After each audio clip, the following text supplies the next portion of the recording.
Let's do this. Opening click-offs. Here we go. Click on, click off. Click on, click off. Stretch that thumb. You can't have finger fatigue bringing you down in the postseason. Nice job. And my favorite, second half sip-offs. Pepsi's up, lift, pull, open. Ice cold Pepsi and watching football. Nothing better. It's not game day without a delicious, refreshing Pepsi, the official soft drink of the National Football League. Head to your nearest retailer, grab your Pepsi before kickoff, then sit back, relax, and cheer on your favorite team. Pepsi, made for football watching. If you are push mowing your yard using an inefficient lawn tractor or your current zero-turn spends more time in the shop than mowing your grass, it's time you look at a Hustler zero-turn lawnmower. Residential mowers from Hustler are built like tanks and drive like sports cars. All Hustler mowers have fabricated, welded steel decks. Don't settle on cheap units with flimsy stamped decks from big box stores. Come see Ron Ayers Motorsports. It will guide you to the right mower for your property and your budget. Find us at Ron Ayers Motorsports, Highway 11 north of the airport in Greenville. This is Pirate Radio, WGHB Farmville, 1250 and 92.7 FM Greenville, WDLX Washington, 930 and 104.1 FM Washington. The following is an exclusive presentation of Pirate Radio, the voice of the pirate nation. Welcome to Pirate Radio Live. You can paint this with purple.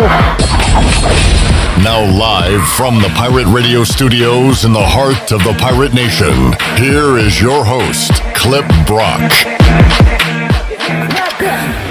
Hello everyone, welcome in to a Friday edition of Pirate Radio Live. Clip Brock here with you inside the Pirate Radio studios on Pirate Radio 92.7 FM in Greenville.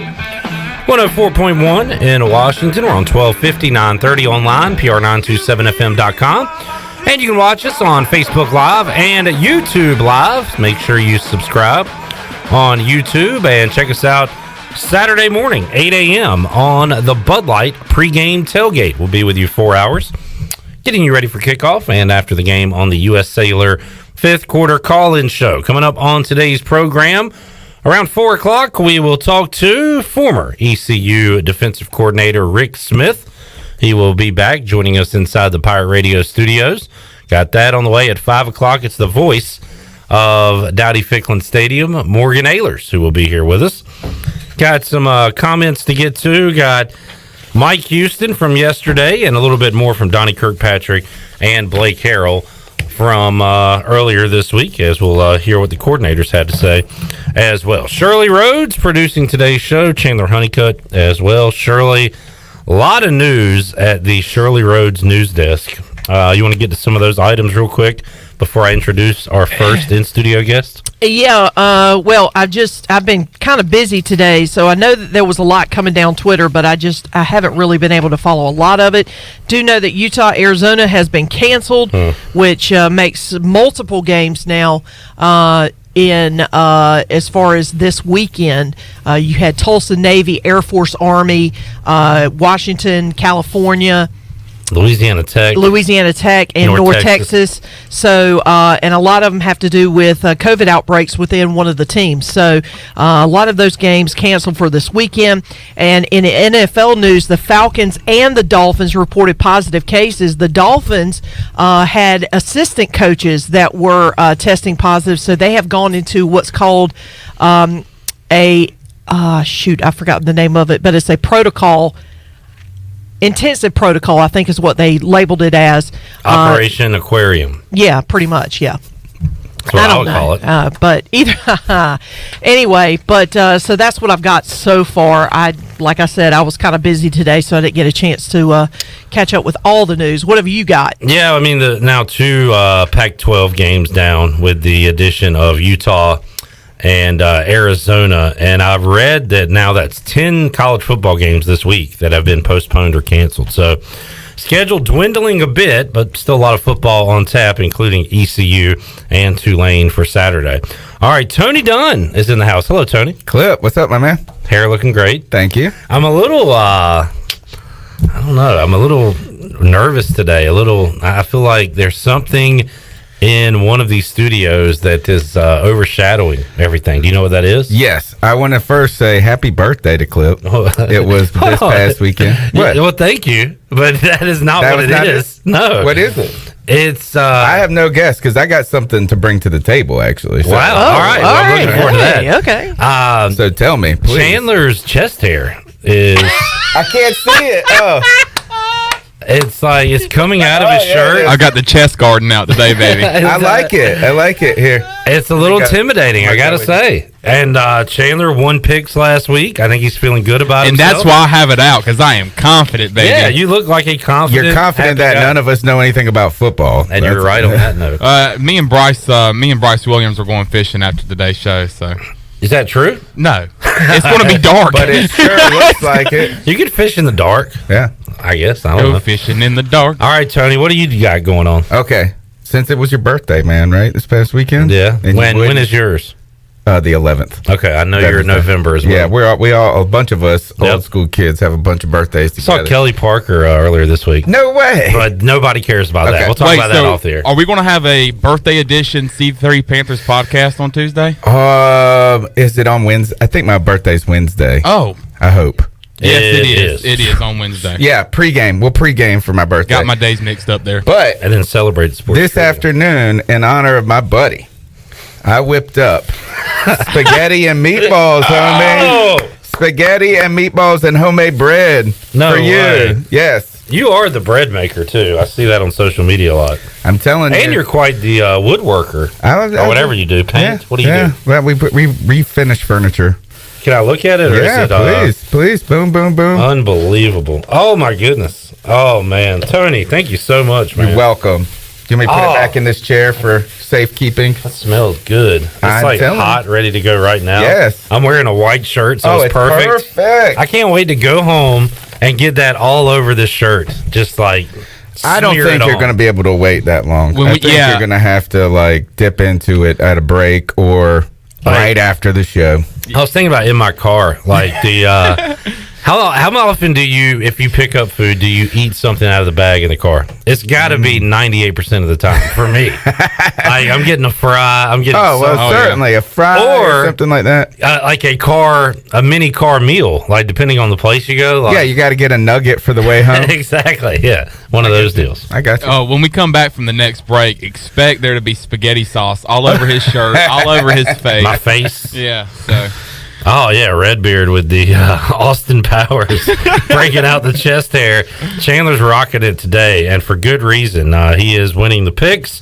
We will get to that in a moment, but a couple of news and notes. Did you see that the John Gruden and the Raiders were fine? They lost a draft pick. They're the first team to lose a pick due to not following COVID guidelines, which sounds very silly, but to play devil's advocate, we want football, right? And for that to happen, guidelines must be followed, and as wacky as you think they are, or as meaningless as you may think they are, they're set in place so teams can continue to be able to get guys on the field and hopefully have a very low number of positive tests.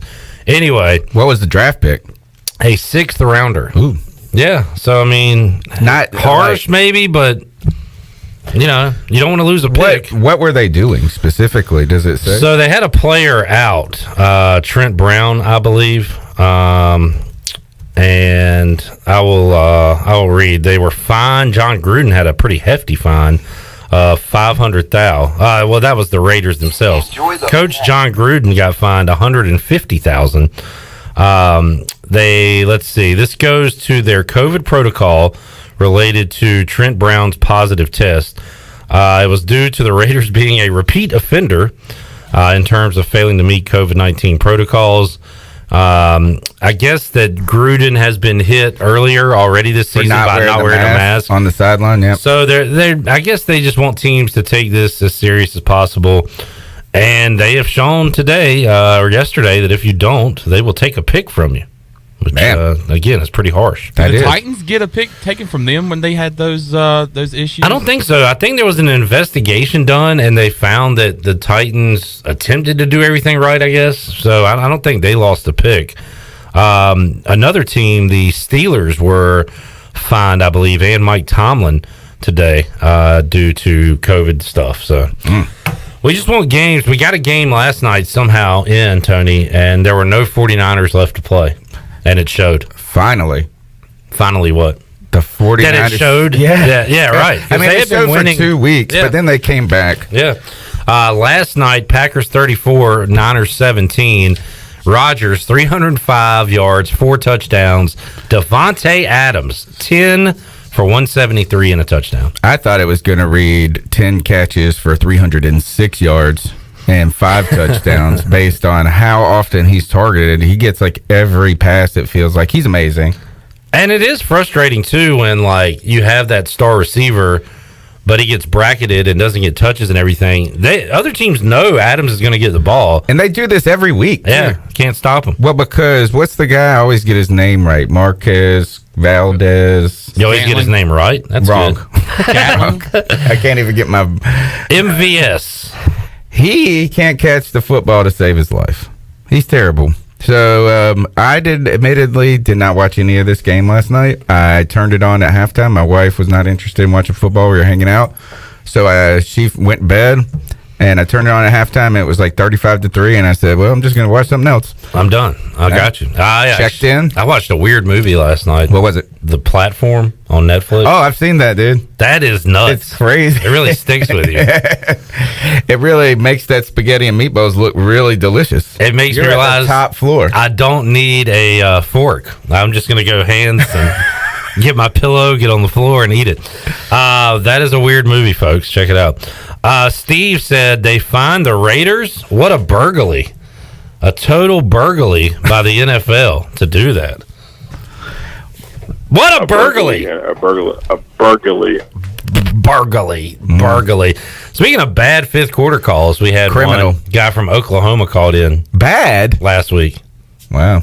I thought it was really barking up your tree. God. It was all right. How did you find me out so quickly? It took a little while. I knew right away. I looked at Chandler about halfway through the call, and he was going, Tony, that's Tony. Taylor Hitch. Some things you say, do you know our old friend Taylor McLaurin? You remember him? You know, he lives in Oklahoma. Does right? he? Is that it? That was really I just was trying to think of something close to trailer hitch, so I went Taylor Hitch. Oh, I didn't know that you had a last name with your character. Said it a couple times. Some of your phrases that you use, you say like, it is. You'll say it today, and I'll say that's the one. Okay. I'll pick up on it. But it took me a little while. I thought you were just a regular idiot at first. I thought it was a good nod to all the things Clip loves. Right? People saying how you doing, Clip? We were a little Joe Exotic in there. Well, see, now it's can you hear me? Yeah. A burglary. Can you hear me? Can you hear me? Yeah. Can you hear me? We got a lot of those last week. A lot of those on Friday night. John Moody says when he gets the Chinese, the egg roll never makes it home. Oh, good call. That's the only problem about that is, do you go duck sauce or hot mustard? I'm a hot mustard guy on my egg roll, and does that get a little messy in the car? You know what? I've never done that, Tony. And next time I'm going to try the hot mustard. Good you always call. have to have a car ride appetizer. I agree, and it really does. Especially if you're the one going to get the food for your people. Yeah, they it's like owe your you tip. that. Yes.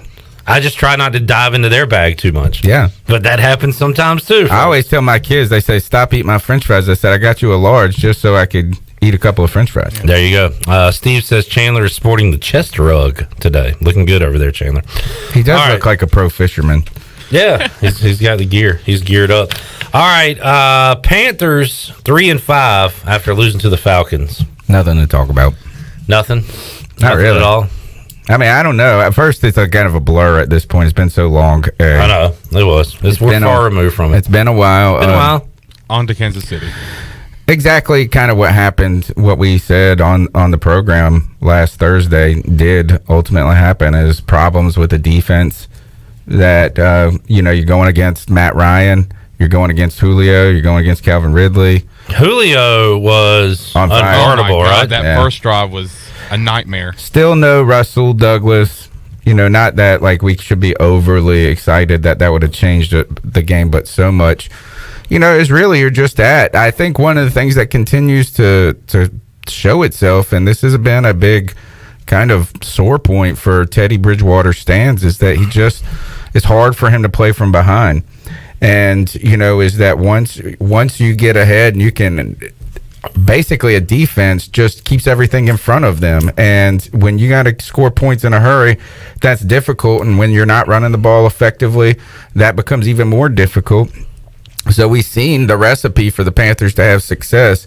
That is to have long extended drives, to find the end zone and to play from ahead and give their defense a chance to just keep the game in close, right, and reach. And so that every week, that is what ultimately will be the deciding factor. And I got to tell you, if there's a team that it's going to be hardest to do in the NFL, it's this week against the Kansas City Chiefs to execute that game plan. Week to week, like in college football, you'll play a team and you'll say, we have no shot at this game. I mean, I kind of felt that way during the season opener against UCF for East Carolina. I just thought, we can play a great game and we're just not going to beat this team. You don't usually feel that way in the NFL. I did with my bad Washington team when they played Baltimore. I was like, all right, they're not going to win this game. I know they're not. I don't need to. You don't feel that way a lot. Do you feel Unless that you're way? A Jets fan. Right. That's a good point. Do you feel that way this week as a Panthers fan? Is there a scenario you see Carolina winning this game? I mean, there is always a scenario that you can win, and that would be to force a couple of turnovers early in the game, get to Mahomes and cause him some problems, and to get ahead and play ahead. And really, the way to beat Kansas City is that the Panthers are suited to do it in one aspect, and that is they want to have these long, exhausting drives, and to keep the offense off the field. The best way probably to play the Chiefs is to play their defense all day rather than playing Patrick Mahomes and that magic sauce that he brings to the table. So I do believe there's a chance, and then if we get Christian McCaffrey back this week, that will lend to us being a more dynamic team. I don't think that if we give the ball, we're going to have to convert third downs. That's it. You're going to have to convert third downs, and when you get into the end zone, you better score a touchdown. You better not settle for a field goal, because if you're punting the ball, you're just going to give them more and more opportunities. And so you're really just going to have to keep it that you probably won't be able to stop Mahomes, but you just got to limit how much damage he can do. And if you only give him 6 possessions and he scores 4 touchdowns on 6 possessions, then maybe you have an opportunity to win the game. Yeah, I totally agree. But the most frustrating thing for me as a Panther fan right now watching this team is the offense, because we have so many weapons, especially on the outside with Curtis Samuel, DJ Moore, and Robbie Anderson, all of them who have speed, who have the ability to go down the field and make a catch, go up and make a catch. But y'all mentioned it on the C3 Panther podcast. Our offense is limited right now because we have a quarterback that can't throw it down the field. He can't. And some people don't want to admit it. We were a part of a Panthers YouTube roundtable this Sunday where all the main Panther YouTubers got together and kind of assessed the team. And I was surprised at how much that we were the few people, Cody and I, representing that, but it seems so blatantly apparent. Now, I think you've even said that during good times this year for the Panthers, right? Like Bridgewater's knock is he can't throw it downfield. Right. And maybe he can, and he's conservative, right? There's all these different things, but it's just not happening. Who knows? I mean, you can say and our offensive line did not play well, right? And we're going to get some guys back this week. I think that's going to help our chances when it comes to offensive line play.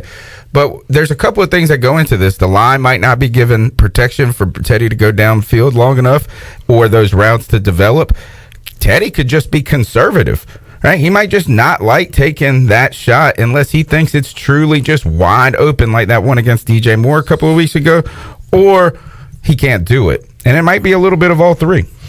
Adam Schefter says Panthers plan to activate Christian McCaffrey. He is expected to play against the Chiefs. Do you think, like last week, Aaron Jones returned to the lineup for the Packers and had somewhat pedestrian numbers, around 50-some rushing yards. Let me see how many. He wasn't out for that long, though, was he? 15 carries. No, a few weeks, and 5 catches, so he did catch the ball. So they had him, 20 touches. What is the pitch count, so to speak, the touch count, you think, for McCaffrey returning? I don't know, Chandler. What do you think about that? Because I feel like if you're going to bring him back, full go. Yeah, or don't bring him back. 25, 28 touches. Well, the question is how involved is Mike Davis going to continue to be for this offense? True. That is a great question. And what is his role now? And he has shown that he can participate in this offense, in this scheme. And we saw last year he was over 90% of our offense. Christian McCaffrey. I don't think coming into this Kansas City game, I think Joe Brady's going to use his football smarts as an offensive-minded guy. And use both of these running backs. You might see a double setback where you have Christian McCaffrey on the left tip of Teddy Bridgewater, and then Mike Davis on the other side. So I don't know. I expect McCaffrey to get some good touches, but I wouldn't shy away from Mike Davis right now either. I agree. I think it's time for us. He has slowed down a little bit over the last couple of weeks. Yeah. So it's time for slot McCaffrey. 4 wide, Davis in the backfield. Yes, and yes. Let's do that. Let's have fun. That's what we've been saying for years. In fact, I almost. You tweet things and regret them a few minutes later. I tweeted last week during that game, the Panthers are fun. They were like running some fun stuff and the flea flicker. I love it. It was entertaining. And then they are a fun team to watch. They've been entertaining all year. It's just the fact. You only have limited talent. I think this is that the Panthers are sitting in a good place. 3-5 is that this is probably a little bit better than I expected at this point in the season. It does stink to be the team that loses to the Falcons. Yes, we hate the Falcons. And they have just been so horrific. You thought, man, anybody can come back against them. Why can't we? But it just wasn't in the cards. And now we are on a tough run right here. Is that Kansas City, and then I think we get Minnesota while they're surging a little bit. We're going to have Detroit, who is terrible. So, I don't know. How frustrated, Tony, do you think Joe Brady is right now with this offense? I don't think frustrated is the word. But last year he was coaching an offense where you had Joe Burrow, who has an arm strength. He has the arm strength. He had Justin Jefferson, who would go down the field and make a catch. He's basically got at least 2 or 3 guys on this team right now that can do that. But with his quarterback arm strength, he's not able to do it. How frustrated do you think that is? Well, I don't think he can be frustrated. This is what he asked for. Yeah. Right? This is what the team went and did in the offseason. They knew what they were getting into. They brought him in. Yeah. He wasn't there before they got there, right? So, I think he's going to – maybe they didn't think it was as bad as it is. We'll see. We'll see how it goes towards – and maybe even this offseason, what the kind of trajectory of the team is. Are they looking to – grab a quarterback in the draft? Are they going to be active again in free agency? I think are they just going to stick with Teddy for one more year and see how it goes? I think you're going to have to probably go after quarterback in the draft, or else then you're going to be picking the free agent trash heap again, and you might as well just stick with Teddy Bridgewater, and you probably should have him probably Burgley. You should probably keep him around even if you get a rookie quarterback in the draft. Did we see Walker come in last week? Yes, as a wideout, as like a decoy. He did. Bridgewater played the week before. I think it was the week before. But he did come in after Teddy Bridgewater got just murdered. Okay, that was the Falcons game where he got hit to the head. Yeah. And kicked. The kick hit. And he looks. He was off target, but he has a live arm, right? He can throw it downfield. He's a tiny fella. Is that notable that now? But haven't you said he's been not dressed when Greer has been dressed other weeks? What did he do? Flip a coin on it? It seems like it's been like back and forth. I think the first week, I want to say Will Greer was our active backup quarterback. Then I think the next week they just kind of flip flop. But lately it's been PJ Walker, and they only dressed 2, right? So you save a spot for another position. But the first play he was in, we went deep with him. Yeah, we were like, screw it, go deep, and it was actually a pretty good throw. But it's like night and day between him and Teddy Bridgewater's. Like when it comes to the zip on the ball. I can't wait to talk about the Dolphins game because when Walker came out there, he looked tiny. Oh, he's so skinny. And it's one thing to look at it when they're on a college football field. So are you excited about our tiny QB game with Murray and Tua? A little bit. I need them to be good. In fact, I got a start or sit question for you guys when we get there. I love those. Let's take a timeout. We'll come back. We will pick Panthers, Chiefs, and the rest of the games this weekend. We'll run over our records. Chandler in the lead. Tony in a strong second place. I am fading right now. This is Hanson Mbop on Pirate Radio.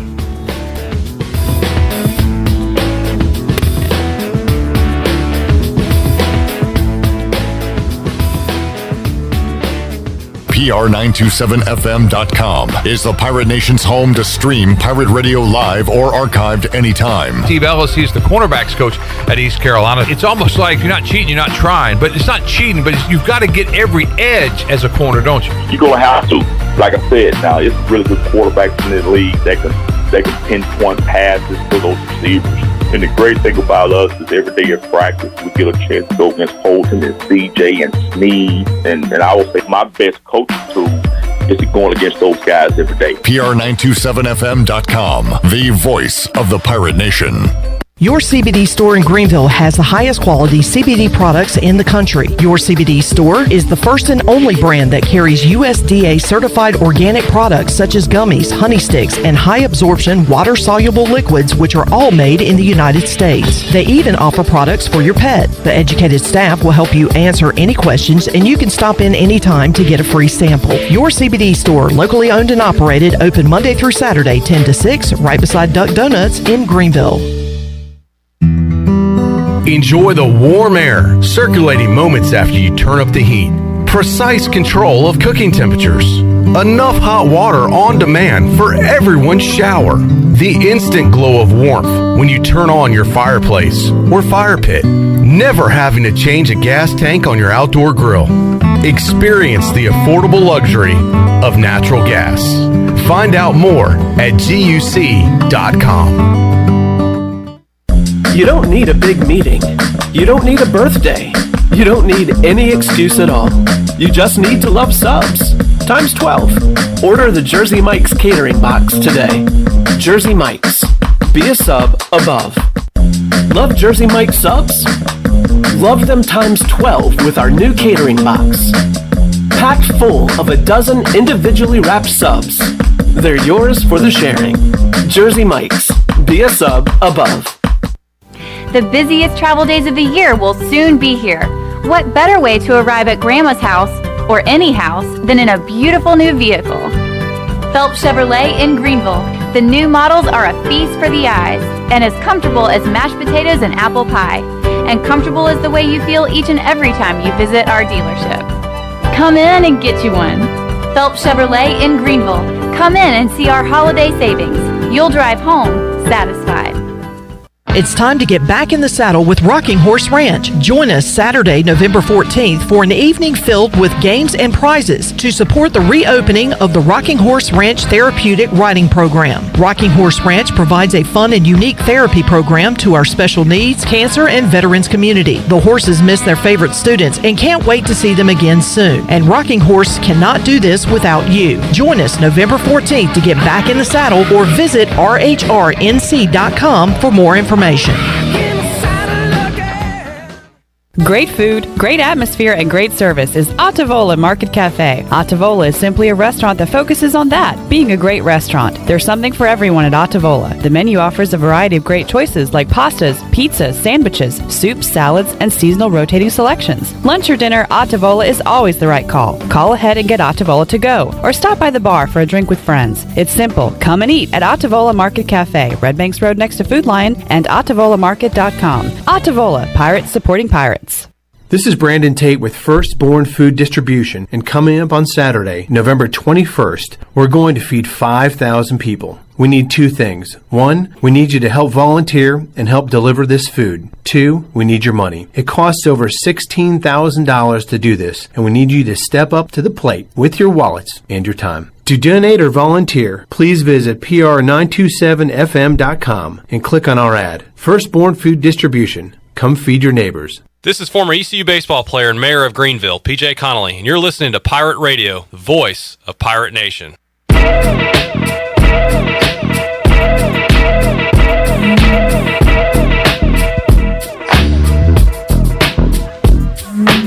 You're listening to Hour 1 of Pirate Radio Live. Now, back to the show. Welcome back. Brown and Wood is your home of the best selection of GMC, Cadillac, Buick, and Mazda in Eastern North Carolina for over 83 years. Shop their entire inventory online at brownandwoodauto.com or visit them on Greenville Boulevard. Now let's head back in to Pirate Radio Live. Here's your host, Clip Rock. All right, back with you, Hour 1, Pirate Radio Live, talking NFL with Tony Dunn, CarolinaCatChronicles.com. Rick Smith is going to join us at 4 o'clock. Morgan Ehlers at 5. Got some Mike Houston, Donnie Kirkpatrick, and Blake Harrell cuts to get to. Tell you what, before we get to picks, let's do the fantasy start sit. Tony, do you have your question? Yeah, it's Cam Newton versus the Jets or Tua versus the Cardinals. Yikes. Tua, so the Dolphins have continued winning. Last week he came in. I had to start him last week because Cam has been terrible. Yeah. And then he only threw like 5 passes. Right. I'm a little concerned about that. Right now I have Cam in. The Jets stink. I would start Cam. Okay. Chandler, do you have any... I really don't have like an explanation, but I would just go with Cam. Just ride with Cam. Hopefully he can get back on his horse this weekend. And if it's going to happen, it's going to be against the Jets. Yeah, this could be like a feel-good, make-good confidence game. Boost game, yeah. Okay. All right, that's kind of what I was leaning to, is just you never know. I almost feel like we're too ready to close the book on Tua already after that one game. But he did look very small out there. Cardinals like to play shootouts, so I could see it being higher scoring, but 93 passing yards, no rushing yards. I mean... It wasn't very much, but he did have a touchdown, so he got a little points on the board. Yeah. I go Cam here in this situation. I need to get back in the winning column, man. I'm 6-2 now in our league, and this is the time that my teams kind of just stall out in the season because of injury. Here's another start sit question for you. DeAndre Swift or Jonathan Taylor? Jonathan Taylor didn't do anything last week, and somehow the Colts put up a billion points. And somehow the running back was doing it, and it was Naheem Hines. Yeah, doing backflips everywhere. I started Swift last week out of kind of a desperation, and he scores. He's the definition of touchdown dependent because he does not. He had 6 carries for 1 yard last week. Did have 3 catches. It is such a crapshoot with him. As far as Taylor, I think he's going to get more touches, although he only had 11 carries last week. Jordan Wilkins did all the work. So, boy, oh boy. I know. Who are they playing? Lions, Vikings, and who was the other? Colts, Ravens. Ugh. I guess we're going to have to go with Swift against the Ravens. And see if he can get in the end zone. Man, that stinks. That's where a lot of fantasy teams are right now, including myself. You said Swift against the Ravens? No, it's Taylor. Swift against the Vikings, Taylor against the Ravens. Yeah, I don't know. Man, so Swift he's one of those guys, he doesn't get a lot of volume, but every week he's either in the end zone or dropping a pass in the end zone. That one's still brutal. All right, let's get to the picks this week. Last week, Chandler 8-5. Tony 7-6, Clip 6-7. Tough These week. are straight up, folks. But it was a bad week in football just in general when you looked at some of those scores. Or I won't say bad week, but a surprising week for some of those. And I was close. There was a couple of games I thought that I could have won still. I'm still upset the Ravens lost. I thought I was really on the right side of that one the whole game. And then right at the end, the Steelers are able to mount enough offense.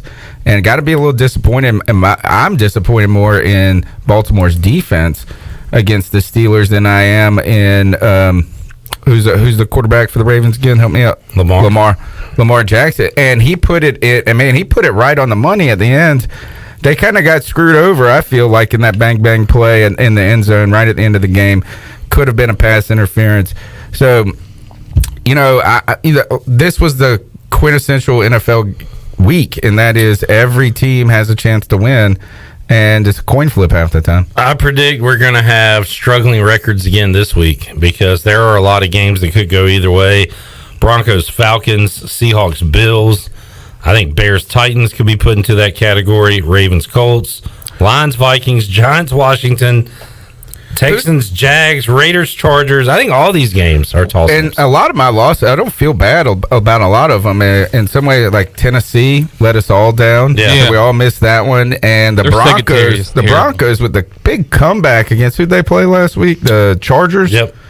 So, I mean, there were a lot of games right there that I think we're kind of on the right side of the pick. It's just the ball bounced the other way.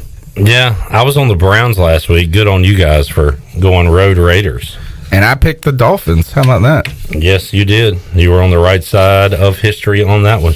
All right, Panthers, Chiefs. This will be an easy pick for all of us. Yeah, Carolina, duh. All right, you want it? No, going Chiefs. I will take the Chiefs. What's your score, Chandler? Oh, the score?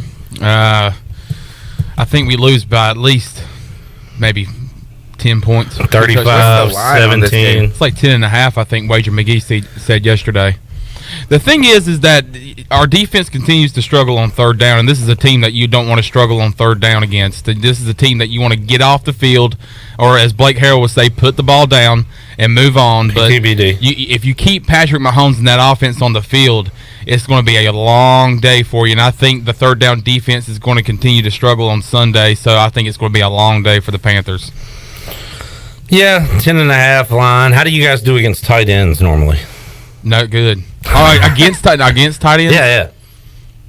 I don't know. I don't remember one just like annihilating us recently. The only thing I know is that we don't have any tight ends. We don't have the Panthers have no tight ends. And we do, but we don't utilize them. And we're going to need Jeremy Chin in this game, and he's been struggling with some sort of knee injury throughout the week. He was in practice today, so I think that he will be a go, but they've been monitoring him or guarding him, keeping him safe.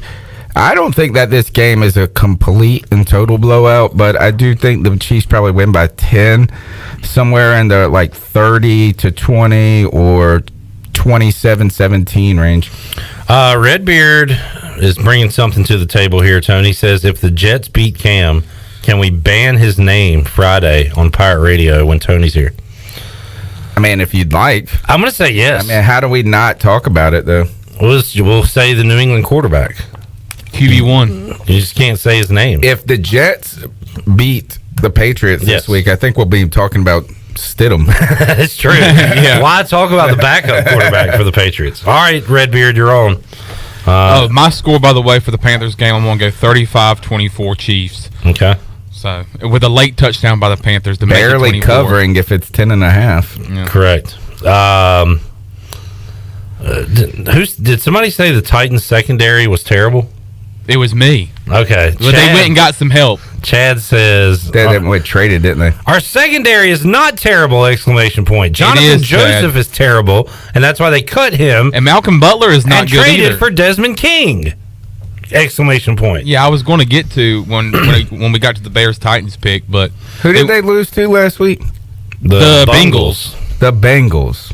The Bengals. And I think that, you might be starting to talk about not about their secondary as much about their inability to rush the passer as the Titans, or I won't say inability, is the lackluster, disappointing pass rush that they've gotten, especially when they're known as a defensive team going against the Bengals, who the Bengals have the worst offensive line ever. So there's probably it's a letdown game, but that's 2 weeks in a row the Titans have dropped one. I watched the game with my Titans buddy, and they showed a graphic on the TV, and it was Vic Beasley and Jadeveon Clowney, and I said about 3 years ago I would have looked at you and said y'all hit the jackpot. But it's like you said, Tony, they're just not producing any sort of pass rush. I think Clowney's continuing to deal with the injuries. Beasley's now cut. I don't think he's a Titan anymore. He was on the field on Sunday. Right. I think they cut him after this game. Oh, wow. I'm not sure, but I swear I saw a Vic Beasley released. Can you confirm, Chad? Vic Beasley cleared waivers. He is out there. Yeah. For somebody. Wow. There you go. I say we just go over every position group and say they're bad, and Chad can respond one by one. Exclamation! Why they're not? They're not bad. Vic Beasley is bad. That's why we released him. Bring back Kyle Vanden Bosch. Special teams isn't bad. The long snapper's bad. Hey, let's calm it down there. Did they not release the long snapper? They did. I think that shows they have major issues if they're releasing their long snapper. Yeah, I'm worried about special teams have been concerning for the Let's last start that years. game. Bears at Titans. I'm taking the Bears. Bears on the road. Titans stink. I am taking the Titans. Oh, come on, Tony. I can't. You don't want to be a part of the bit? I hate the Bears. I know, man. they're awful. Are you really taking the Bears? Yeah, I'm going to take the Bears. Yeah, let's go. I'm going to go Bears. Eat it, Chad. All right. Panthers, Chiefs, did that one. Broncos, Falcons. Much more difficult game to pick than I want to say. First, I hate picking the Falcons, period, now. I know. Either way. I'm not picking the Falcons. Burned by them so many times. Their offense. What is Denver's defense looking like these days? I mean, I feel like they've let up. Good in the second half. Good in the second half. Yeah. I'm taking the Falcons at home. I am as well. I'm not taking road Broncos, Chandler. Broncos. All right. There you go. Seahawks at Bills. Seahawks just win. They do. And the Bills, man, gosh, right when I'm about to fall in love with you again, you do everything in your power. God, they've burned you a lot over the years. Yes, and they almost lost to the Jets kind of thing is, I don't know. You guys pick first. You going Seahawks? On the road? I'm going to stick with the Bills here. I think it's going to be nice weather. I'm going to go with Seahawks. You're going Bills, Tony? Yeah. I'm leaning towards Bills, too. Even though the Seahawks are getting healthy, Jamal Adams is back full go now. Did they do anything? I think they did make a move at the trade deadline. I'm not entirely sure. I thought the Dolphins were the only teams making move. The only team that made a move during the trade deadline. I don't know. What'd they do? Trade away the corner? They brought in they traded a wide receiver. They brought in a running back, DeAndre Washington. I don't know what the Bills And I don't know who that is. Yeah, you don't need to. Okay. Who are you going with, Chandler? Bills. Bills, yeah. All right. I'm alone with Seattle. Ravens, Colts. It's going to be, this might be a better game than we thought 6 weeks ago. The Colts defense is legit, man. The Colts are a good team. They gave Matthew Stafford problems in that game last week and really are the reason that the Colts were in such a good place offensively. Pick six. Phillip Rivers continues to turn the ball over at times, and I'm going to go Ravens here. We're also to the point where we are riding this Lamar Jackson roller coaster where he's awesome, he's MVP. He's very Camish because, sometimes he can't, and not... He is very Camish. In a way that when Cam was Cam. Praise him, and then he has, super stinkers. But Lamar Jackson... right when I say he can't throw the ball, he'll throw for 300 yards. He can't throw the ball. He's more accurate than you give him credit for. That's kind of what we say with Cam, right? I mean, I agree with you. As I was watching the game last week, it just felt like Cam and at his best, in his prime, and that is he can throw the ball deep. He can threaten downfield. He's more accurate than you would give him credit for, but he would miss easy throws at times. Had a lot of drops that last week, and I always get irritated, and I feel like this is with Teddy Bridgewater as well, is when they throw the ball and it's complete and it's on third down, it's yes, you should be excited, but the ball's like this wobbly duck and it's still going 100 miles an hour. That was Cam's special back in the day. He throws the football like they put a wide receiver out there to do a wildcat, and they're like, all right, we're going to do a wide receiver throw, and he doesn't throw the football like an actual quarterback. Having said all that, I'm not going to take Phillip Rivers in a big game. This is a regular season game, so the Ravens can win this game. I will take Baltimore. Who's favored? Baltimore by 1.5. Oh, close. That defense, man, is legit. Who are you taking? I'm taking Baltimore. Baltimore. All right, sweet. I'm not scared of Phillip, man. No, you shouldn't be. You're going to have to win with that defense each and every week. And your running backs. I'm not scared of a man with 9 kids. You should be, because he has a whole troop of people coming after you. When they grow up, they're all under the age of 8. Wait until he gives them all pitchforks. That's true. Yep. They will shin you to death. The angry, non-cursing mob that is Phillip Rivers fan. Dang it, Chandler, respect us. Lions at Vikings. Oh, my. Grief. I'm telling you, all these games, toss-ups. I'm picking the Vikings. I'm tired of losing. Last week I came on this show and I said the Lions are not a bad team, and they played bad against the Colts. Aren't the Lions without Matt Stafford this week? Didn't he get on the? Oh yeah, good call. Yep, I'll take Vikings. the It is Vikings. Dalvin Cook.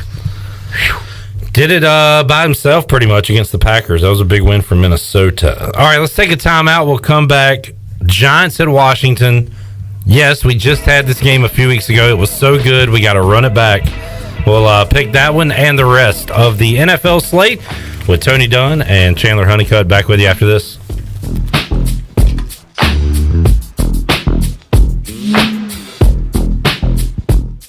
Hey Pirate Nation, this is Tom Brown from Brown & Wood Buick GMC Truck. We've been serving the Pirate Nation in Eastern North Carolina for 83 years. We have 4 brands, 3 generations, 2 showrooms, and 1 goal to make sure you leave a happy customer. This month at Brown & Wood, get an all-new 2020 GMC for 0% for 84 months or save over $8,000 off all models. As always, Brown & Wood is the home of the lifetime powertrain warranty. We're located on Greenville Boulevard next to the Convention Center, or shop us online at brownandwoodauto.com.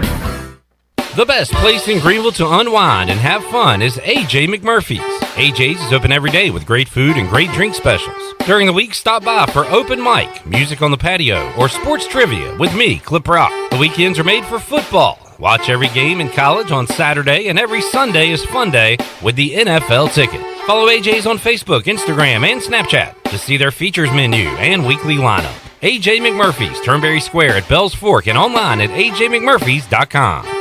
Do you think you or your employees might have been exposed to COVID-19? Arc Point Labs of Greenville offers same-day COVID-19 results. No referral needed. Same-day results available. Arc Point Labs of Greenville offers easy employer solutions to COVID-19 testing. Arc Point Labs of Greenville is located across from Vidant Hospital on Executive Circle behind Southern Bank. Call for an appointment or walk in. Arc Point Labs of Greenville, 215-5688 or arcpointlabs.com. The Rick House is Eastern North Carolina's premier American-styled restaurant and bar. Join us at the Rick House for mouth-watering steaks and the best burgers around. Check out the spicy mahi risotto or the bourbon pecan salmon. Wednesday night is date night. 2 salads, an appetizer, a bottle of wine, 2 entrees, and a dessert for just $55. Thursday is ladies' night with $5 martinis and special apps. The Rick House, American Provisions and Spirits, 710 Red Banks Road beside the bowling alley in Greenville. The Rick House.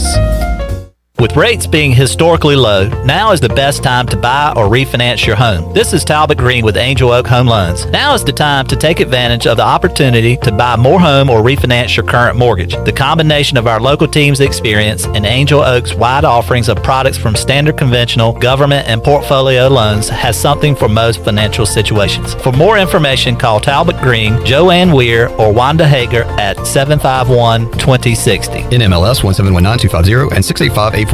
Equal housing lender. Hey, welcome to Jack Brown's. What can I get you? Can I get a vodka soda with a lime, please?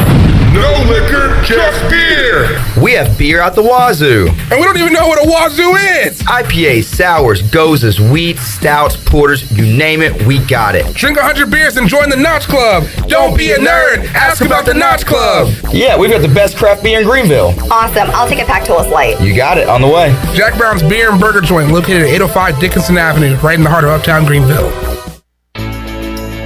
Every team knows that the 2-point play can be a winning move. That's why I'm here. State Farm agent Timothy Sawyer and my team are here to help you go for 2 by combining your home and auto insurance. It's a great call that saves you time and money. So go for the win and score some savings by combining your home and auto. It's just another way we're here to help life go right. Call me, Timothy Sawyer, at 493-0002 today. When you don't have time to go to lunch, let Jimmy John's deliver lunch to you. With Jimmy John's, we can get a freaky fresh sandwich to you freaky fast. Click to order at jimmyjohns.com. Dinner's great. It's one of your top 3 favorite meals. You just don't want to have to make it. Well, with Jimmy John's, you don't have to. Whether you live in a sandwich delivery zone or head into the store, you can always get a freaky fresh sandwich.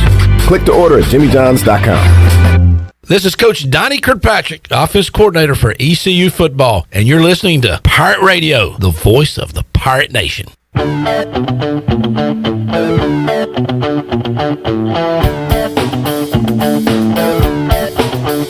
You're listening to Hour 1 of Pirate Radio Live. Now, back to the show. Welcome back. Are you in outside sales and looking for an opportunity to increase your earning potential?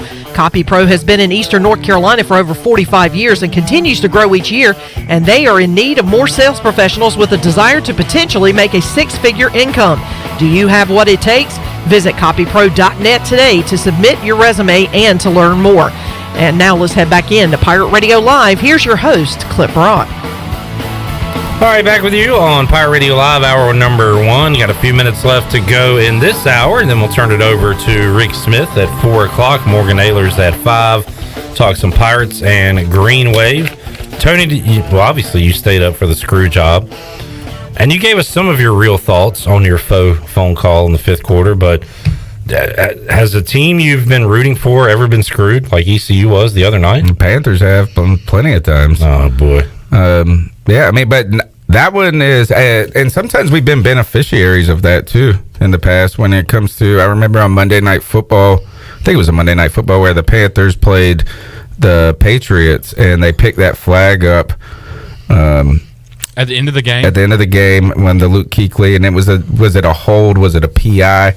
These types of things. But no, I've rarely have I seen refs make the right call and then go to the review and then get it wrong. Right. And that was really, that was what I think was most frustrating for Pirate fans that night. And it was a screw job because that was the best game the Pirates have played in arguably like 3 or maybe 5 years. And so you hate it for them. You hate it for when you do all the right things against the team you probably shouldn't have won against in the first place. And you go and you stun them on the road. You do all those things, and it just the screw job. The Tulsa screw job. It was criminal, like I said. We'll get Rick Smith's thoughts on it. And it wasn't just going to be a win. It was going to be a program-changing win. Monster upset. Yeah. And really something that they needed. We need one of those. And I feel like we've been pulling on these moral victories all season long when it comes to the Pirates. And they don't want a moral victory. No. Houston, I mean, he can only be so upset with his team. And when you say you can only control the things you can control, and then you do a great job doing that, and it still goes against you, that is disheartening. I wouldn't say demoralizing. I don't think it's going to break this team. I do not think that at all. But it really would have been something we could have gotten a lot of confidence and momentum going into this week and beyond. All right. Speaking of moral victories, the Giants have a ton of them. They have lost by 4 to the Bears, 1 possession game to the Rams, 3 to the Cowboys, 1 to the Eagles, 2 to the Bucs the other night. They're in games. They're losing them. Another hilarious and demoralizing stat. Daniel Jones has won 4 games since he took over as the Giants quarterback. 3 of those are against Washington. He's 3-0 versus Washington. He's a football team killer. That he is. They play this weekend. Giants beat them earlier this season when Washington went for it on a 2-point conversion. Didn't get it. So Giants won by 1. The Giants were favored by like 2.5, 3 in that game. Washington's favored by 2.5 or 3 in this game. It's going to be the same kind of game probably. Only thing good in Washington's favor, they're coming off a bye and they're coming off a dominant win over Dallas. So maybe they do have a little, I don't know, maybe a little confidence heading into this game. And Ron Rivera's done with his cancer treatments. There's that. How's Rivera off a bye historically? Awful. Awful, man. And it is bad. And the only time I think we won off of bye, it felt like in his whole career, was that 2015 season. I mean, no, I think he did again 2017, but historically he is not getting a large advantage in the bye week. But really what you guys need is people to get healthy, right? Is Brendan Scherf, is he still hurt? No, he's back. See, and how is Kyle Allen hanging in there? Is he even playing? Yeah. Okay. Beat the Cowboys. Nice. I tell you this, I'm not picking the Giants. I am not picking the Giants in anything. They know how to lose everything. And I think that they kind of got screwed at the end of that game, too. That was a PI, it looked like, or at least Joe Judge thought it was a PI at the end. And the only thing I've seen good coming out of the Giants locker room. Right now, my favorite receiver, Golden Tate, is in a fight with his own team. And that was somebody that Dave Gettleman went and got. The good thing is that cornerback or defensive back, the trainer saved her life after the game because she was complaining of stomach pains, and it turned out that she had a major health issue, and they went to the hospital and they took care of her. So that's like about the only good story I've seen coming out of New York. Washington's going to feast on that offensive line, but you never know how this is going to go. Daniel Jones right now does have a lot to play for because the Giants are in the tanking for Trevor. No, they're not. The Jets are not going to win, Tony. I don't know why people keep saying this. Okay. The Jets are in a class by themselves. The Giants are competitive. So you think they're going to lose every game? They might win one, but the Giants have... How many wins do the Giants have on the season? They've got one. Yeah, so I mean, they're only one game ahead of the worst team in the league. I'm aware. It's not that far away. And it's one. Yeah, it's one Sunday. But the Giants are in the NFC East. They could win this game. They could beat the Eagles. They play the Cowboys again. Like, they're going to get another win. They look like they could lose anything at all moments. True, but again, I read off those scores. All right, we're almost out of time. Why are we talking about the Giants Washington this long? All right, Chandler, who do you got? Well, I was going to go with the Redskins until you had that interesting tidbit about... Off a bye? No, Daniel Jones. Oh, there's a lot of things. I think he's going to go 4-0 against... I'm taking the Giants too, Tony. Oh, wow. I do think they will get after the quarterback like they did against Dallas a couple weeks ago. All right, we got to speed through these. Texans at Jaguars. Jaguars are starting who at quarterback? Don't know. What, are you upset now? Did I say something to upset you? Are you going to be short with me? No. You said hurry up. I know, I did. Chandler? Let me go Texans. And I'm the talker of the group. So Jake Luton is starting in quarterback for the Jags. Jake Gruden. Jake Gruden. Did I miss something? He's calling his own plays? Minshew? No, Minshew's hurt. Yeah. Thumb. I'll take the Texans. Chandler, Texans. Yep. Raiders at Chargers. No clue. I have no clue either. No clue. Raiders. No clue. I'll take the Chargers. Wager McGee likes them this week. Yeah, I'll go with the Chargers. Steelers at boys. Steelers. Cowboys. No, Steelers. Of course. Steelers. Tua versus Calamari. Calamari. I like the Cardinals, but big this week. This is big fun. Yeah. Man, the Dolphins' defense is just kicking butt this season. I know. It's just still feeling. I don't know. I'm going to run with the Dolphins on the road 2 weeks in a row. Okay. Chandler? Let me go Tua time. I want Tua to remind us that he is magical. This could be the game. Brady versus Breeze, part 2. I'm taking the Bucks. I am as well. And I think Tom Brady really sucks, though. I dislike him more now that he's in Tampa and he's yelling at everybody and he's just as bad as everybody. And Not then you hear hands. Hey, he's been shaking hands after wins, guys. Because he knows those guys. He knows Drew Brees. He'll shake his hand. Not if he loses, he won't. Chandler? Give me the Bucks at home. All right. Patriots, Jets. I'm going Cam. Cam-tastic. Because if Cam doesn't win, we cannot say his name anymore on this show. Big stakes on the line for this one. Tony, you got the post-game show coming up. Yes, sir. After Panthers Chiefs, you've got the C3 podcast on Tuesdays. That's it. Thank you for the sketty. You're welcome. I can't wait. Happy birthday. To dive into it. Happy early birthday to you, Thank Tony. you, sir. All right, we'll take a time out. Come back. Rick Smith joins us. What did he think of that final drive the other night at Tulsa? We'll talk about that. We'll look ahead to Tulane as well. Hour 2, Pirate Radio Live on the way after this.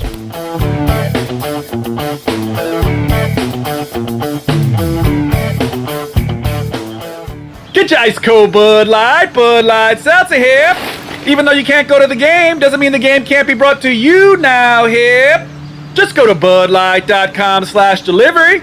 That's budlight.com/delivery. Give me 2 mangoes. Coming at you.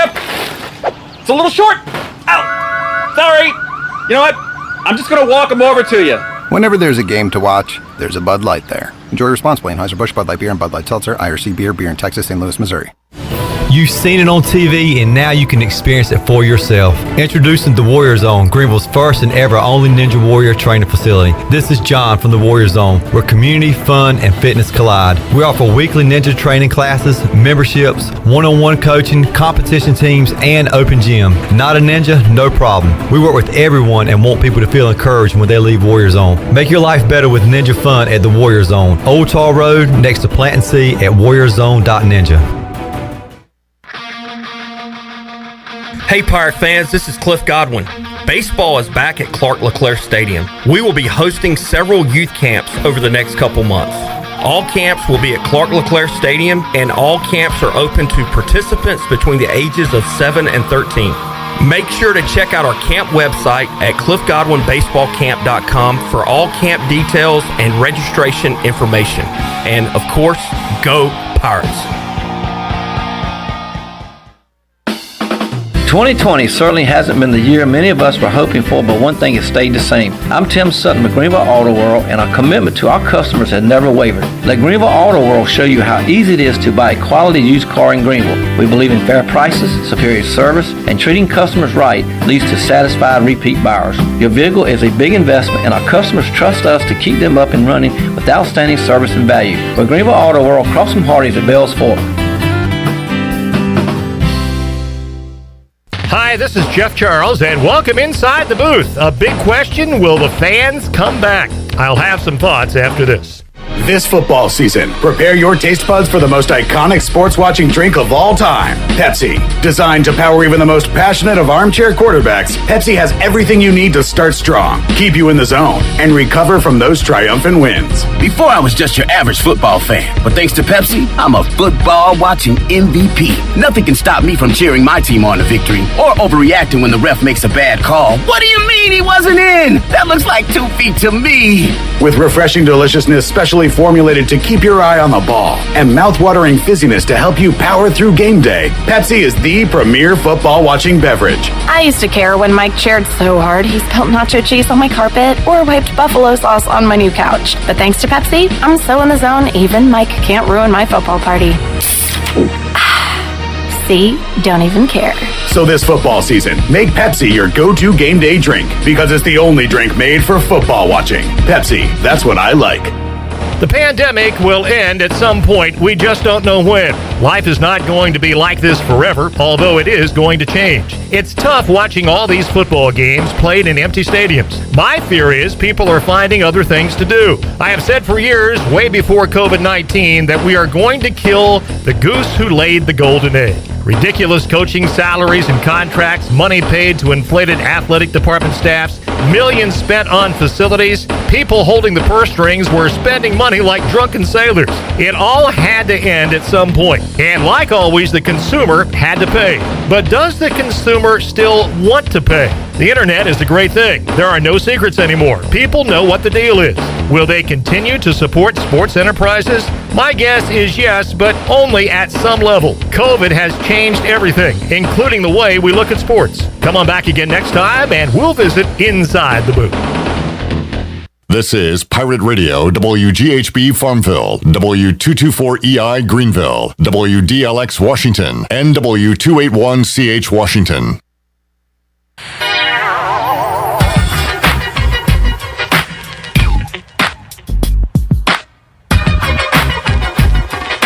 You're listening to Hour 2 of Pirate Radio Live. Now, back to the show. Welcome back. Banking is banking until the service is not the same, and this year has been unusual. But at Select Bank and Trust, they have continued to focus on what has always been important to them, which is their customers. Wouldn't you like to deal with a bank that is responsive to your needs, can make local decisions, and cares about you, the customer?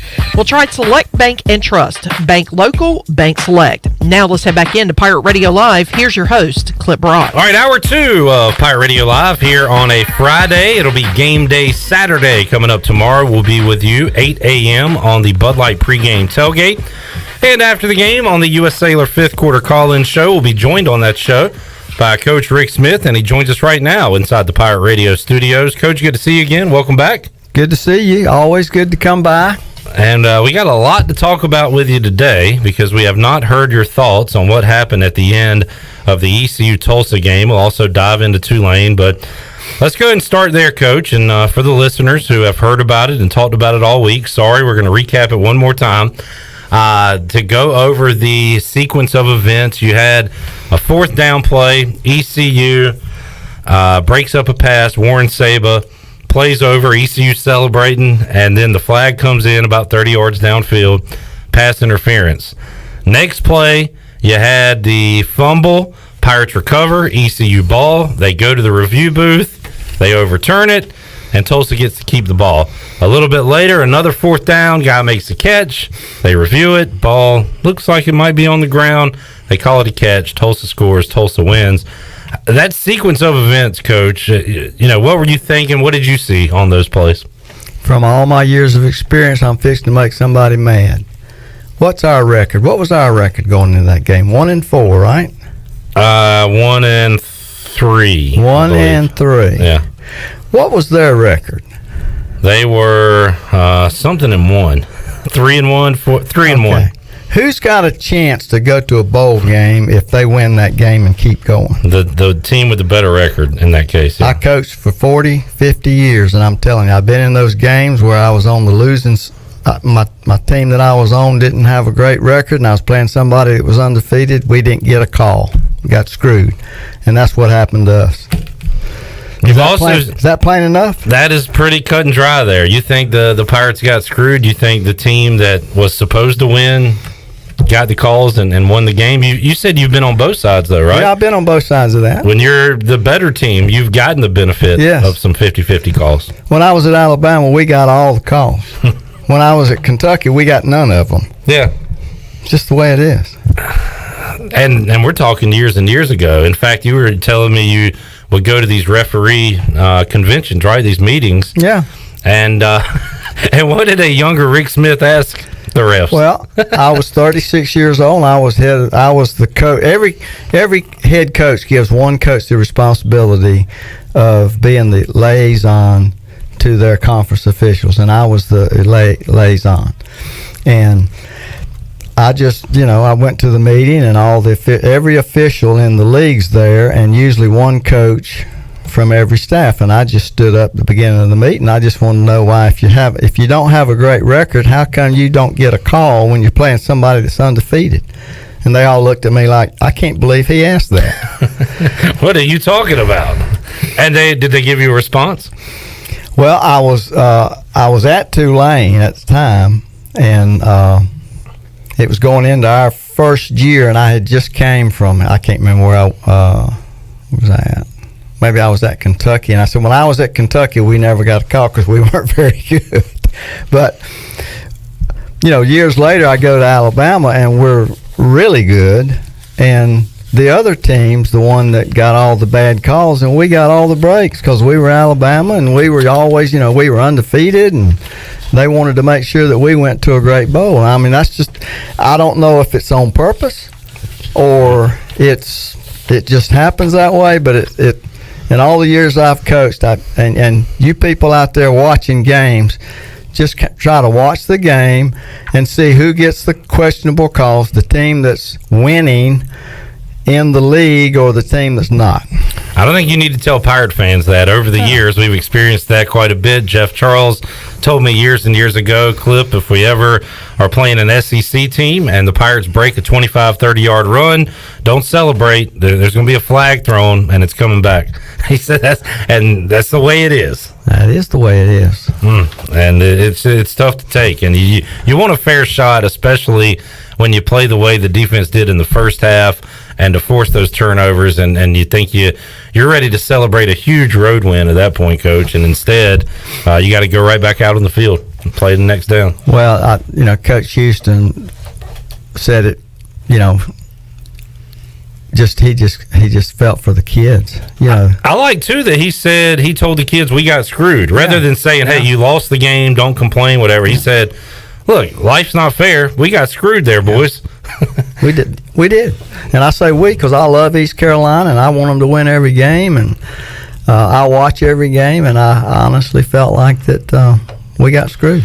Shirley, let's hit Donnie Kirkpatrick cut 3 because he was asked how the guys have responded to that this week of practice. We'll hear that and talk to Coach Smith about it. Here's Donnie Kirkpatrick.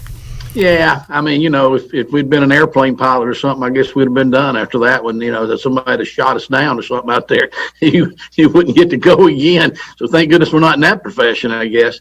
I don't know. The players, they flush it pretty good, I think, after the next day. I think one of the good things is when you put that game away after you watch the tape and then you start practicing for the other team. And I don't know, they mmove on now. The coaches, I have a harder time the next day. I drag a little bit after, we don't win. It's like you worked all week and you didn't get paid or something. Well, this was no good, But I think they kind of put it behind them. And, Coach Houston's done a great job with that. He told them, it is what it is, and let's move on. Nobody cares, really. I mean, well, they do. The Pirate fans care, whatever, but nobody else really cares about that. And so we're just kind of on to the next one right now. And we've had a good week of practice. And nobody's brought up last week to be honest with you. It's all been Tulane. We have great respect for Tulane and what they've done there. And we're expecting a really hard-fought ball game, and we'll have to play well. But if we play well, we're getting to the point where we feel like we have a chance to win every time we go out there. All right, there's Donnie Kirkpatrick. Says the kids did a good job moving on. I'm a little concerned about that heading into this game with Tulane. The old cliche, coach, don't let the same team beat you twice. I'm sure that's happened in your career. I'm also sure you've been able to forget last week and move on quickly. So how about that going into this game? A lot of people talk about that. But from the years that I coached, I felt like that once you hit the practice field, you looked at the film with those kids on Sunday. They're in the weight room and they're running and lifting weights on Monday, and then we get a Monday night for a meeting. And I can honestly say that I felt like that the years that I coached, that by, Monday night, those young kids, all they're looking for is the next opponent, the next game, and they forget it. Yeah. And that's just my opinion. Some other people can disagree with me, and I know a lot of the fans have a hard time letting it go, but I'm telling you, these young men, that's behind them. It's behind the coaching staff, and our kids are getting ready, to go kick Tulane's butt. Coach, last week, great numbers from the offense with Rajay Harris, another 100-yard game. Holton Ahlers, 38 for 50. There were some issues, and those came in the red zone. The Pirates got a ton of yards. They got a lot of points, but they left some points on the board. And Donnie Kirkpatrick was asked about if he's installing anything new for the red zone this week. Cut 6, Shirley.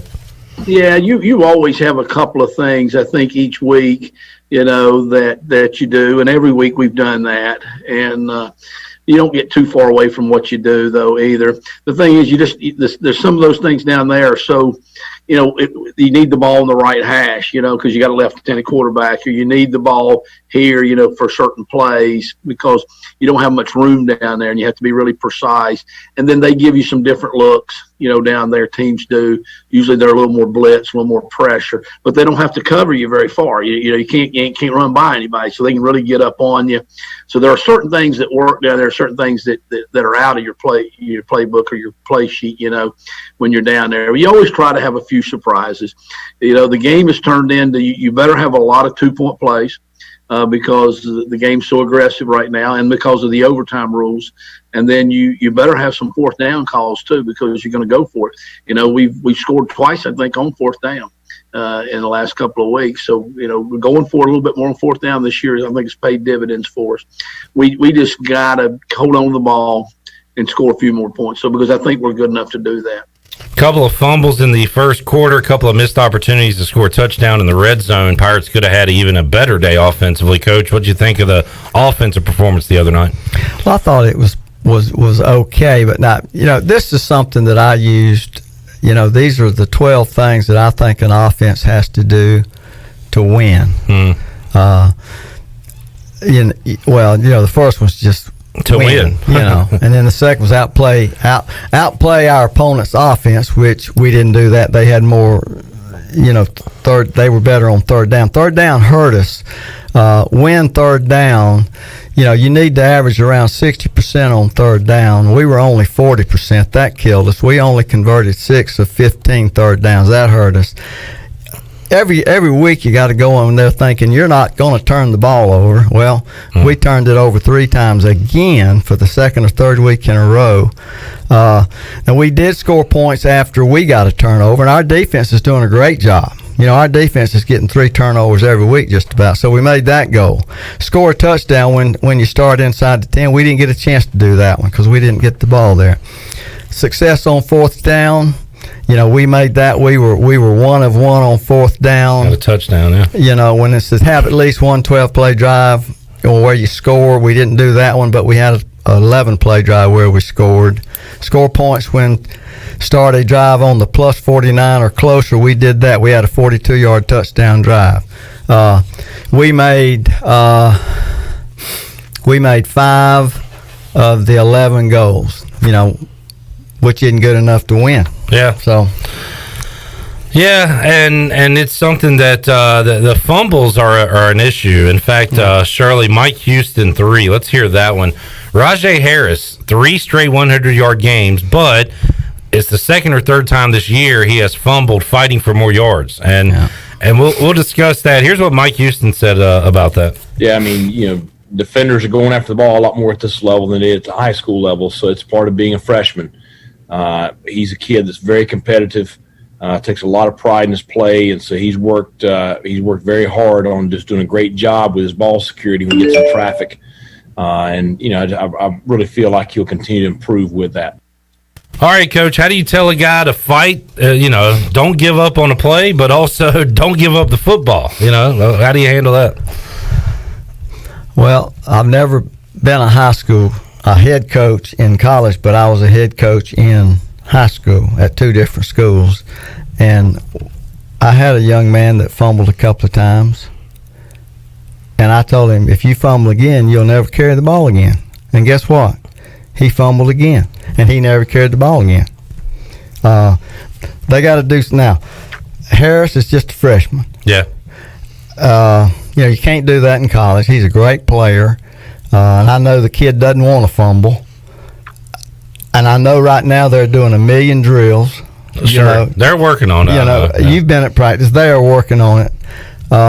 And I remember the punishment back in the day. They had the old sand pit out there, right? Yeah. I remember talking to Breon Allen after practice one day, and it looked like he had just straight rolled around, and he had sand all over his face. I guess he had fumbled the previous week. Yeah. So, well, in high school, I know one year I made my kids, if they fumbled the football, one of the coaches would keep them after practice, and he would roll the football field, starting on the goal line all the way to the other goal line with the ball on his chest. That's hard to do.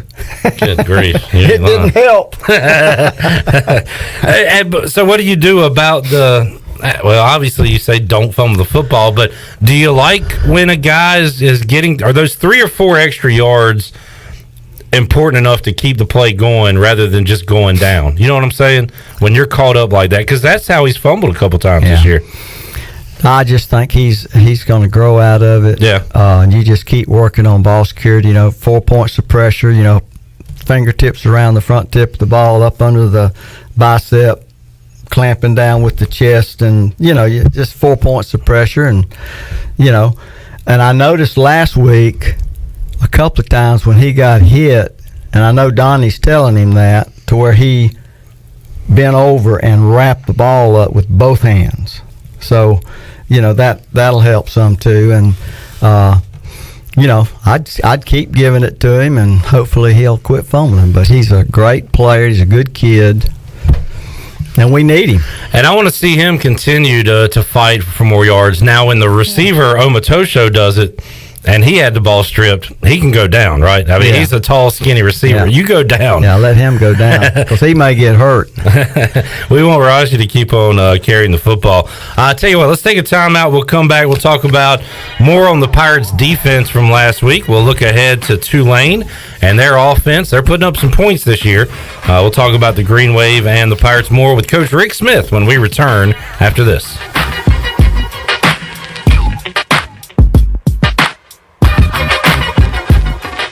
Here with Mike Mullis from Fixed NC. And Mike, you were telling me the other day, people ask you all the time, I didn't know you did that. What does that mean? You know, anything that involves property damage repair, call us first. If it's your crawl space, you've got interior humidity issues, a water loss, your ice maker line breaks, obviously fire and smoke, everybody knows we do those, but anything that involves interior or exterior property damage, we're your repair experts. Mike, how can everybody get in touch with you? 252-999-0001 or fixednc.com.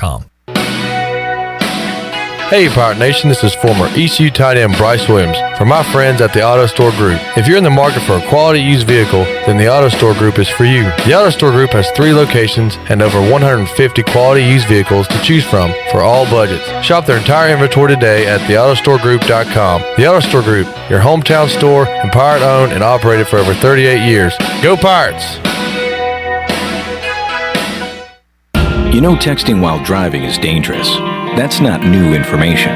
Yet most people admit to doing it anyway. Drivers are 23 times more likely to be involved in a car accident while texting. Know the facts and wait to text. The danger is real and it applies to you. Auto Owners Insurance.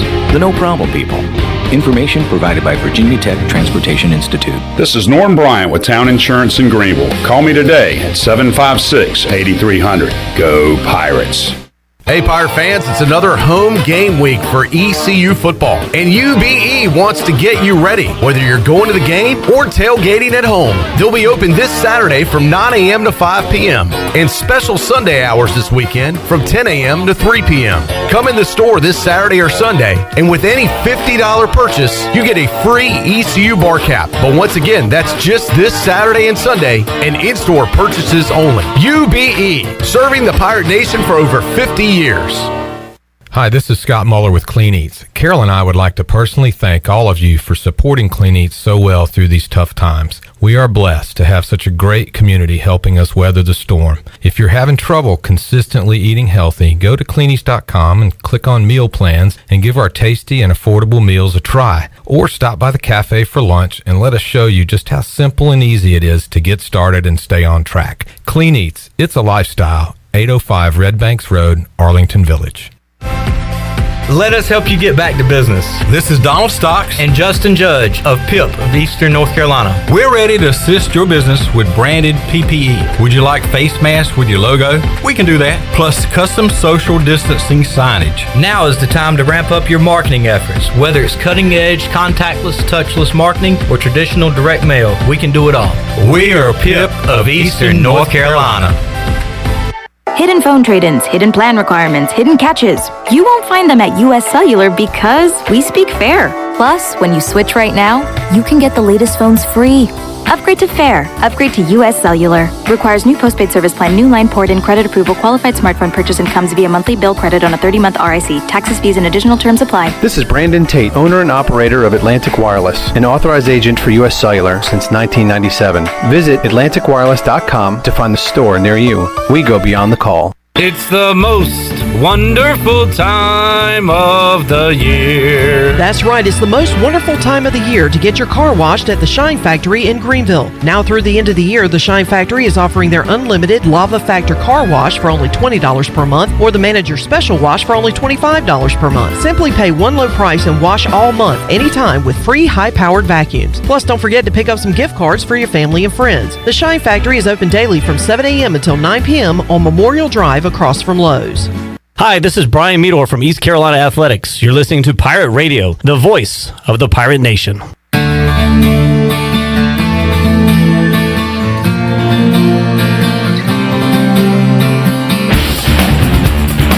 You're listening to Hour 2 of Pirate Radio Live. Now, back to the show.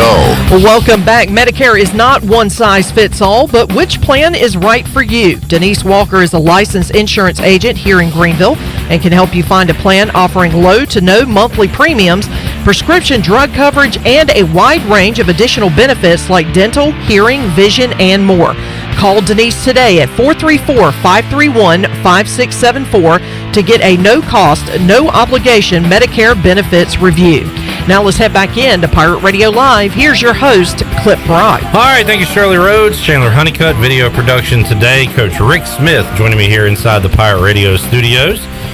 as we bridge the gap between ECU Tulsa and ECU Tulane coming up tomorrow at noon at Dowdy Ficklin Stadium. And we will talk about Tulane. Coach Smith has a lot of notes on them. But first, Coach, looking back at last week, great performance. What was it, 17-3 at halftime? Yeah. ECU is up. Tulsa was able to get to the Pirates in the second half. Blake Harrell talked about that. The change from the first half to the second half has cut 4, Shirley, from Blake Harrell. We didn't get them on third down. That was the big key. You know, in the first half, I think they were only 3 of 14, 3 of 16, something like that on third down. And 3 of the third downs they converted. 1 in the first half on 3rd and 8, and we just didn't match number 2 in the curl there. And then in the second half, they had 2 3-and-1s. Where in the first half, those 3-and-1s were 3 and 5, 3 and 6s, and we were executing on those downs. 3-and-1 for us with a 230-pound running back was a little bit tough, and I didn't think we did a great job of stopping the run. It gave them some flexibility. And then the first drive of the half, they went right down the field. Just didn't handle that really well. Come out of the half like we should have. You'd like to set the tempo there at the first drive of the second half. But the key all goes back to, stopping the run, putting them in second extra long, third and extra long situations where they're behind the sticks, behind the chains, and the success rate plays in our favor a little bit more. All right, spoken like a true defensive coordinator, talking about third downs, Coach. And one of the keys to stopping third downs is a good first and second down, putting them in third and long, right? To me, I used to tell our defense, and the most important down is the next one. Whether it be first down, second down, third down, but we really stress first down. Especially like there was 2. P and 10 was possession 10, which was the first play of a new series, and then you had 1st and 10, which was within the series. And you'd be surprised if you just broke down how many first downs are in a game. There's usually 12 to 13 possession, first downs within a series, and then there's a bunch of them in that series. There's usually probably 30 first downs in a game. Seemed like they were able to get bigger chunks there in the second half, set up third and shorts, and were able to get to the Pirates a little bit in the second half of that game. But I said this earlier this year, and I thought about you too. After the Georgia State game, Coach, week 2, you didn't come out and say it. You said, but you did say, man, we got a long ways to go here defensively. How far have they come since that week to where they are now? It looks like almost a different team. Yeah, I think they've came a long way. They are playing, in my opinion, they're playing so much better up front. Yeah. When I watched the Georgia State game, we were getting blocked, getting knocked off the ball. We weren't getting any penetration. The linebackers were catching instead of tackling. And I've seen a difference in the way our linebackers are attacking downhill, tackling better. And then maybe they changed the way they were practicing a little bit. Maybe they're going live. I think Coach mentioned that they were going to go live a little bit more than they had been going. Let's just hope that they can, win this one, play them one at a time. And, this is a home game at noon, playing a really good opponent. But we still have a chance to have a turnaround season if we can win the next 4. But in order to win the next 4, you got to win the next one. Last week, Coach, Tulsa ran the ball 37 times. They passed the ball 37 times, 50-50 split. You're playing a similar opponent this week that likes to run the ball. In fact, in your notes, you say they run more than they throw. Yeah, they run the ball 65% of the time. I got that somewhere, but they run 65% of the time.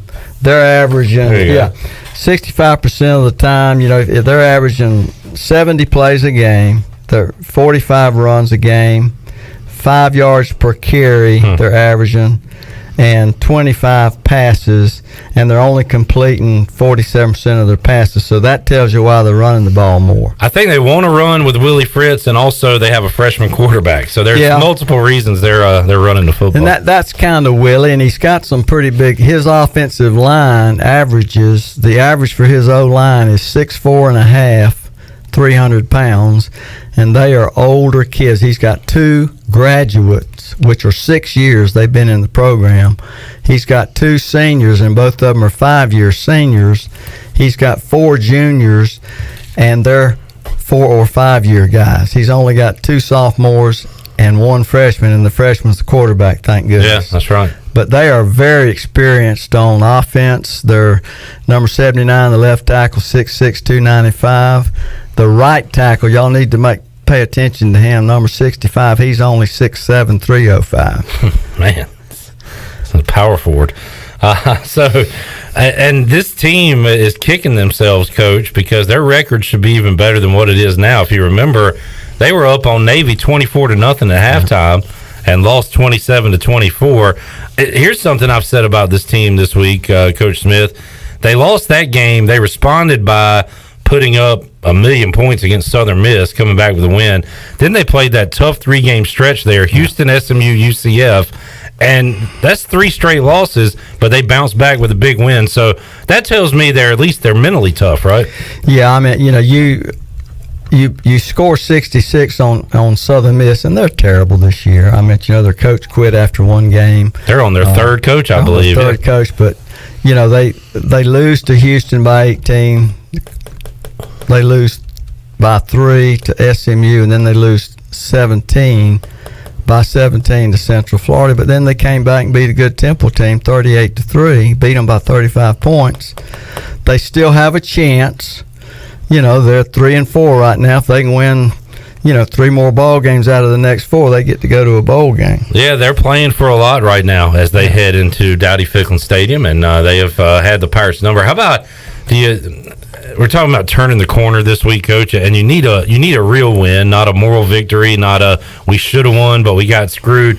The Pirates need to win one of these close games. They just haven't been able to do it over the years. Is that something that sticks with you and it might be sticking with this team right now? I looked at our schedule, and this is just my opinion. If we don't beat Tulane, and then we got to go to Cincinnati, they're undefeated, that's probably a loss. Then you got to go to Temple. That is a hard trip. That could be a loss. And then you got to play SMU at home, which they're 5-1 right now. Yeah. If we don't win this one, ...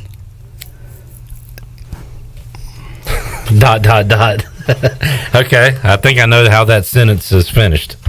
If you do win this one, all bets are off. Yeah, all bets are off, and kids still have confidence. They're looking forward to that next one, and that next one we go to Cincinnati. I believe is that a Friday night game? Yes, sir. That's next Friday. Friday night game, and win that one, and then we go to Temple, which that is a Saturday game, probably at noon. I hate going to Temple. It's going to be cloudy, wet, damp. Pirate fans still talk about that 2014 game, Coach, where you guys are ranked. You go there. There's like somebody said that they didn't bring the cold weather gear or something like that, and it was just a miserable day. Zay Jones had a couple fumbles. Everything that could have went wrong that day. I'm actually in a short sleeve shirt, and I went and got one of those capes that the kids had, but couldn't even see me because I'm little anyway. And I about froze that day. It was ugly. It was damp and wet. Yes, sir. But the kids, we kept it close. Yeah. It wasn't just a butt kicking. Just one of those games where you cough it up a few times. Yeah. Puts your defense in a tough spot. All right, Mike Houston, Shirley Cut 2 was asked how important it is to pick up a win this week. Coach Smith just talked about it. Really need to win this one when you look at what you got coming ahead. Here's what Mike Houston had to say. Well, I mean, it's the same thing every week. Is just, I think winning at this point with the progress that we've made, certainly it continues to validate all the hard work that the players are putting in. It's what you try to do every time you go out. I mean, you play the game to win. So it's, you compete to try to get a win each weekend. So it'd be a great moment for us. Coach Houston there says you want to validate the work you're putting in. Donnie Kirkpatrick mentioned earlier it was like you worked all week and didn't get a paycheck. You probably – and you got a million things to say, a million ways to motivate the kids, Coach, but when you don't get those wins and you're working so hard to do it, it's got to be tough to keep showing up every week to practice. So how do you keep the kids' heads in it when they're not winning football games? But you have to keep reminding your kids that other team's got the same amount of practice time as you have. They changed the rules, years ago. Used to, everybody one team could practice 8 hours a day if they wanted to, and another team may only practice 3 hours a day. There were no rules. Now it's all uniform. You know, and and like I know when Pat Dye was at Auburn, those kids were going 3.5 practices, full speed tackling, and 7 days a week. That was Pat Dye. Now, it wasn't much different with Barry Bryant.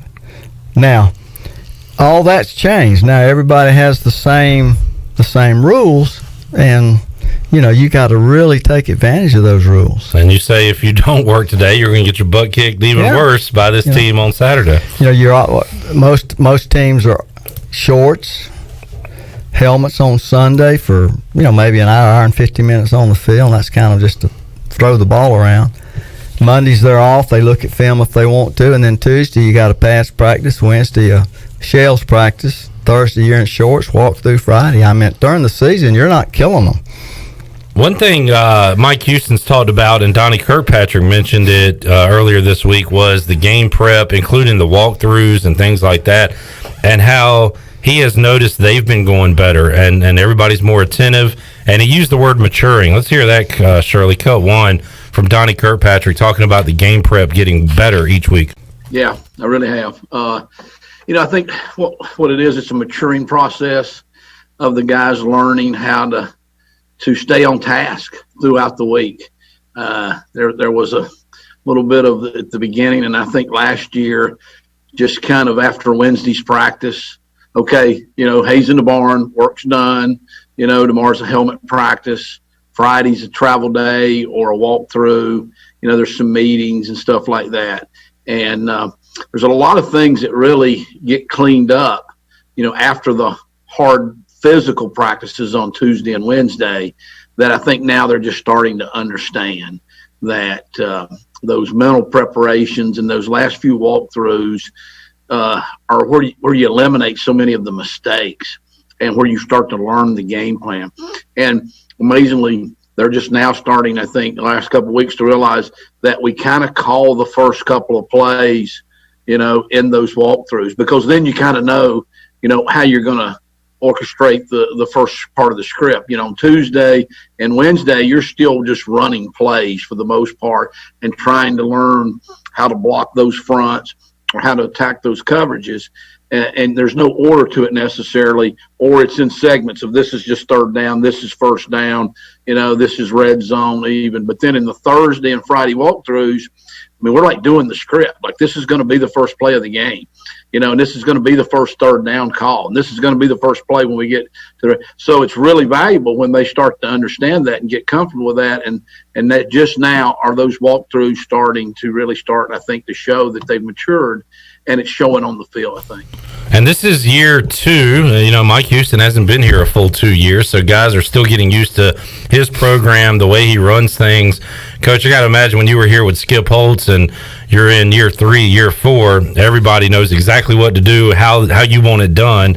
So guys are still learning here, but it is good to hear him say that he sees the maturity, he sees guys taking these things more seriously, and it's leading to better play on the field, I think. Yeah, and again, habits are hard to break, and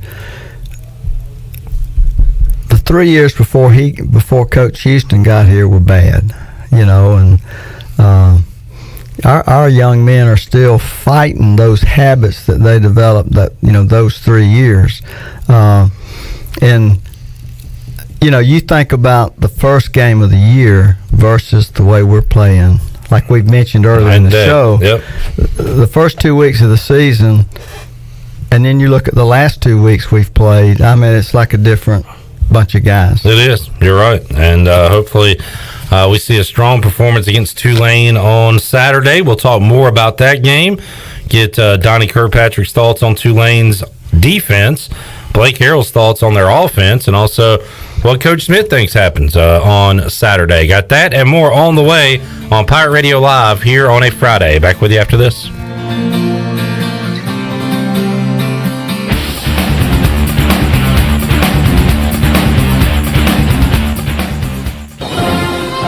This just in, the holidays are not canceled. Now, back to you. Thanks, Shirley. With the holidays approaching, it is time to plan those special end-of-the-year get-togethers with friends and coworkers at Emporium. Explore your pour at Emporium, Greenville's favorite place for private events. Emporium offers 52 self-pour taps, plus a nice selection of wine and champagne on tap as well. Book today by calling 565-8773 or visit Emporium.com and follow them on Instagram and Facebook. Emporium, Dickinson Avenue, downtown Greenville. Hello, Pirate Nation. This is Corey Scott, former ECU Baseball All-American. During my playing days, I specialized on the field as a closer. Now, as your mortgage loan officer, I am once again specializing in closing. But this time, I am closing for you, not just the Pirates. At Movement Bank, we offer portfolio loans such as 100% doctor loans with no PMI, home equity lines of credit, and jumbo loans, all at historically low rates. Contact me today, and I will be your closer. Call Coach Corey at 378-5252. That's 378-5252. And go Pirates. Ahoy, mateys! To keep those cars clean, you need the Pirates Cove Fast Pass. The new Pirates Cove Car Wash and Haviland Express Lube on Glen Burnie Road in New Bern is now open. Pirates Cove in New Bern is offering Fast Passes for $9.99 for new Fast Pass customers. You can visit us in Greenville on Fire Tower Road, Memorial Drive, and on East 10th Street. And have you heard? Pirates Cove on Fire Tower Road is now offering interior cleaning. So we have you surrounded. Pirates Cove, the official car wash partner of ECU Athletics. Turkey, ham, bacon, these and other meats are great around the holidays and every other day, but they all leave behind grease when you cook them, and grease is a real pain in the drain. When you pour grease down a drain, it cools and can clog sewer lines. That can lead to sewer spills, which are messy, bad for the environment, and can also be expensive. Never pour grease down the drain. Instead, collect it in a container like a used soup can or jar. Let it cool and throw it away in the trash. Together, we can protect our sewer system and the environment. For more information, go to guc.com. This is Stephen Igo, publisher of HoistTheColors.net. Recruiting is the lifeblood of any college sports program, and no one devotes more coverage to the future of ECU athletics than Hoist the Colors. Want to know who's going to be the next Holton Ahlers or Jaden Gardner? We've got all the inside scoop on the Pirates' most talented recruits and top targets 24/7. Sign up now and get your first month of coverage for a single $1. HoistTheColors.net, the most reliable reporting on ECU athletics. Did you know that every year in the United States, 7,000 people become HVAC technicians? But did you also know that every year, 10,000 HVAC technicians retire? This is HB Moore with Tradesformers, a youth apprenticeship program designed to connect talented students with growing industry trades in our area. November is National Apprenticeship Month, and we encourage anyone interested in joining the growing trade workforce to visit tradesformers.com to learn more and to get started. The possibilities and career paths ahead of you are endless. In studio today with Dr. Shondell Jones from Kinetic Physical Therapy. How can you help people with back pain? Well, most people are going to have back pain at some point during their life, but you don't have to live with it. A bad MRI or a bad x-ray does not mean you're destined to always have pain. We have specialists that are well trained to find out what the true problem is and the true source of your pain so they can get you on track to feeling better. So don't suffer with back pain. Our nationally board certified specialists are here to help you. To learn more, visit us at kptonline.com. We can help you live well, move more, and hurt less. CD's Grill in Winterville wants to thank you for all of your support during these crazy times. CD's Grill has the area's best country cooking, and you can come and enjoy a down-home breakfast or one of our daily country lunch specials at CD's Grill. CD's now has an incredible lunch special from 11 till 2 every Saturday. Choose from 2 hot dogs, cheeseburger, or chicken sandwich with fries and a drink for only $4.99 at CD's Grill every Saturday. CD's Grill, 111 West Fire Tower Road in Winterville. This is ECU head baseball coach Cliff Godwin, and you're listening to Pirate Radio, the voice of the Pirate Nation.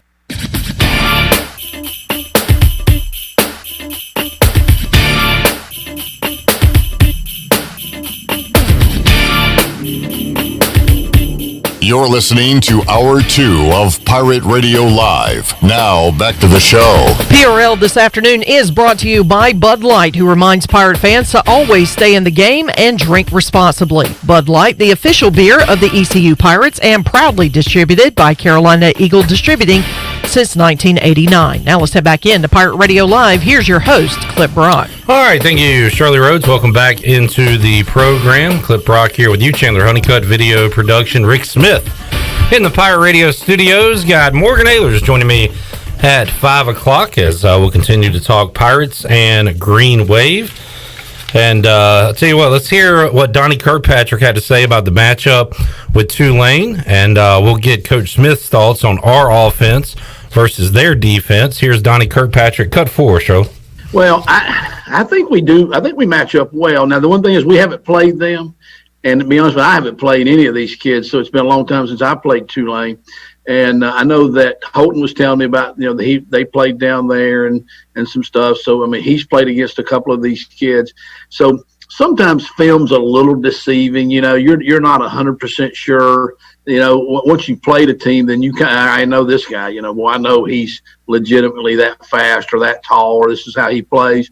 So I don't know. This will be a little bit of a feeling it out type deal. But I think right now we're just concentrating a little bit more on us. I think we've got some kids that feel like they can go compete against anybody in the country. That's what we want them to feel like. I think they're probably right. We do have to play well. We have to be on our game. We have to have that passion. We have to have that energy, which we've had the last month. There was a game earlier in the year that we did not. We just did not have that. I don't know why, you know what I'm saying? And like I say, that's my job to get the offense to have it. But they're getting now where they're more consistently doing that. And so it's got all the makings of being a really good game. This whole league, everybody can play everybody pretty close right now. And then you throw in there sometimes somebody's out, which you never really know, who's out and who's in till you get out on the field. Pre-game, we got about 4 guys searching down. All right, I see number 2. I see number 4. I see number 7. Ooh, no 91.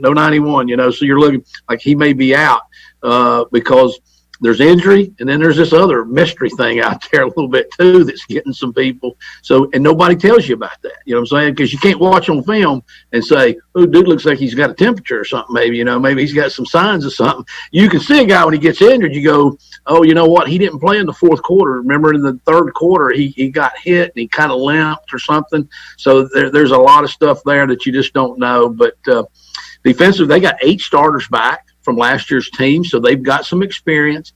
Got a lot of respect for a couple of their guys too. The 2 defensive ends, you better have a game plan for them. The one linebacker who did not play last week can really cause some tough times out there. And so they're used to winning. They were a bowl team last year, so they had a great win. They beat Temple a lot. We were surprised when I saw that. I was like, wow. And that's a big win over Temple because we've got a lot of respect for Temple from last year, having played them. So anyhow, I don't know. It's going to be fun to be home again and play and, whatever our crowd is or whatever. But even if they're not there, we feel them there a little bit too. So we're just kind of ready to go play. You know what I'm saying? I'm really looking forward to it. All right, Donnie Kirkpatrick there said something, Coach, that you haven't had to deal with during your career, and that is not exactly knowing who was going to be on the field for the opponent. And you got to do a head count before the game because with this COVID testing, like Donnie said, you don't have to announce who's out. Right. It's up to the other team to figure it out on their own. So there's some extra kind of angst heading into game day. But how about our offense against their defense? They're coming off a good performance where they gave up just 3 to Temple. Well, the one thing they have in their advantage is they have older players. On offense, they have 2 graduates. That means they're in graduate school. They're in their 5th or 6th year of college. Then they've got 2 seniors, which they're either in their 4th or 5th year, and then they got 4 juniors. So they got 8 guys that have been in the program for 4 or more years, and then 1 sophomore. But the advantage for us is the quarterback's a freshman. Yeah. On defense, they got a graduate, 1 graduate, 6 seniors, and 4 juniors. So all 11 of their starters have been in the program 3 to 4 years. All upperclassmen. All upperclassmen. And number 7 is a defensive lineman. Number 7, he's 12th in the nation in sacks. He's 1st in the AAC conference. He's 6'2", 250. If we don't block him, it's going to be a long day. That's the guy to watch. The guy to key on Johnson, I believe, right? Number 7. Yep, Johnson for Tulane. And their D line now is average is 6'3", 288. They got one of their ends is 6'3", 280. They got a defensive tackle, Johnson, number 77. He's the real deal, 6'3", 330. And Number 48's 6'3", 290. I mean, they're pretty good up front. Secondary is not great. They got small corners, but I talked to their play-by-play voice earlier this week, Coach. He said he's very confident about a lot of things on the defense. One thing he's not confident about is when a team throws the ball downfield against them. Yeah. They've been burned. Their corners aren't great players, and that's something that, when I coached at Tulane for 2 years, in case people have forgotten, the thing about Tulane, and there's just not a lot of 6'1", 6-foot corners in the country, and a lot of them that are tall, they're going somewhere else. So Tulane, and even East Carolina has a problem getting the 6-foot corners, because we're not Alabama or Notre Dame or Florida State, those type of schools. So their corners are not really big. They got a 5'9" kid, which means he's probably 5'8". And they got another corner that's, say, 6 foot. He's probably 5'11". So they're just not real big in the secondary. I feel like outside of the turnovers, which are, of course, quick changes and quick get your defense on the field, ECU has done a pretty good job here of playing complementary football, helping out the defense with drives, with putting points on the board. If they can fix that turnover bug they got, we'll be doing all right. I think they're helping out the defense pretty much this year. So, at least here lately. I'll just talk about this. I used to sit down with my defense and tell them, a normal game, you're going to get 12 series. Our offense is going to get 12 series. That's just a normal game. Okay, our goal is to get 3 turnovers. That means that our offense has 15 chances to score a touchdown. They got 15. You just took 3 away. So they only have 9. Yeah. Now you give me the ball 15 times and give the other team the ball 9. I got a hell of a chance of winning. Their odds are winning. They're going up. And that's one of the reasons why we were so good at getting turnovers, because the kids understood that. Yeah. All right, let's flip it. Let's talk about Tulane's offense against ECU's defense. Blake Harrell won, Shirley. He went over the Green Wave offense. Yeah, I think as you look at the stats, and you look at them, watch them on film, I think it's a little bit different maybe. They put up some impressive numbers offensively with scoring 37 points a game. They put up 66 against Southern Miss and caught them maybe at a good time and got it clicking there and rolling and still put up, a bunch of points against Houston, a bunch of points against SMU and some good football teams. And then, but the thing that stands out to me is just their run game. They're averaging 225 a game on the ground. I think that's second in the league. Their running backs is probably their best overall position. And they got a group of them back there, 20, number 5, number 11. All 3 are special in their own way. 20 is a bigger kid, not quite as big as the kid from Tulsa, but still, 220, 225 pounds. So we got to make sure we do a great job tackling him. Number 11, he'll play in the backfield. He'll play out wide. He'll come in motion, catch a jet. So we've got to make sure we know where he's at all times. But that's the big thing that stands out to me, that run game. The quarterback's a young kid, but he throws the deep ball really well. The explosive plays, he's really good at putting the ball down the field. And I think they're putting him in situations where they can max protect and then 3-man routes and take some shots down the field as well. So, their offensive coordinator, Will Hall, does a really nice job. I think he won the Division II Heisman there in North Alabama when he was playing there. Was a coach at West Alabama when I was in Division II. Now, at West Georgia, he won the national championship there. So he's done a really nice job everywhere he's been, and he has them playing really well right now. All right, their quarterback's only going to get better each game he plays, the freshman, but it sounds like their bread and butter coach is running the football. That's what they're going to try to do coming up on Saturday.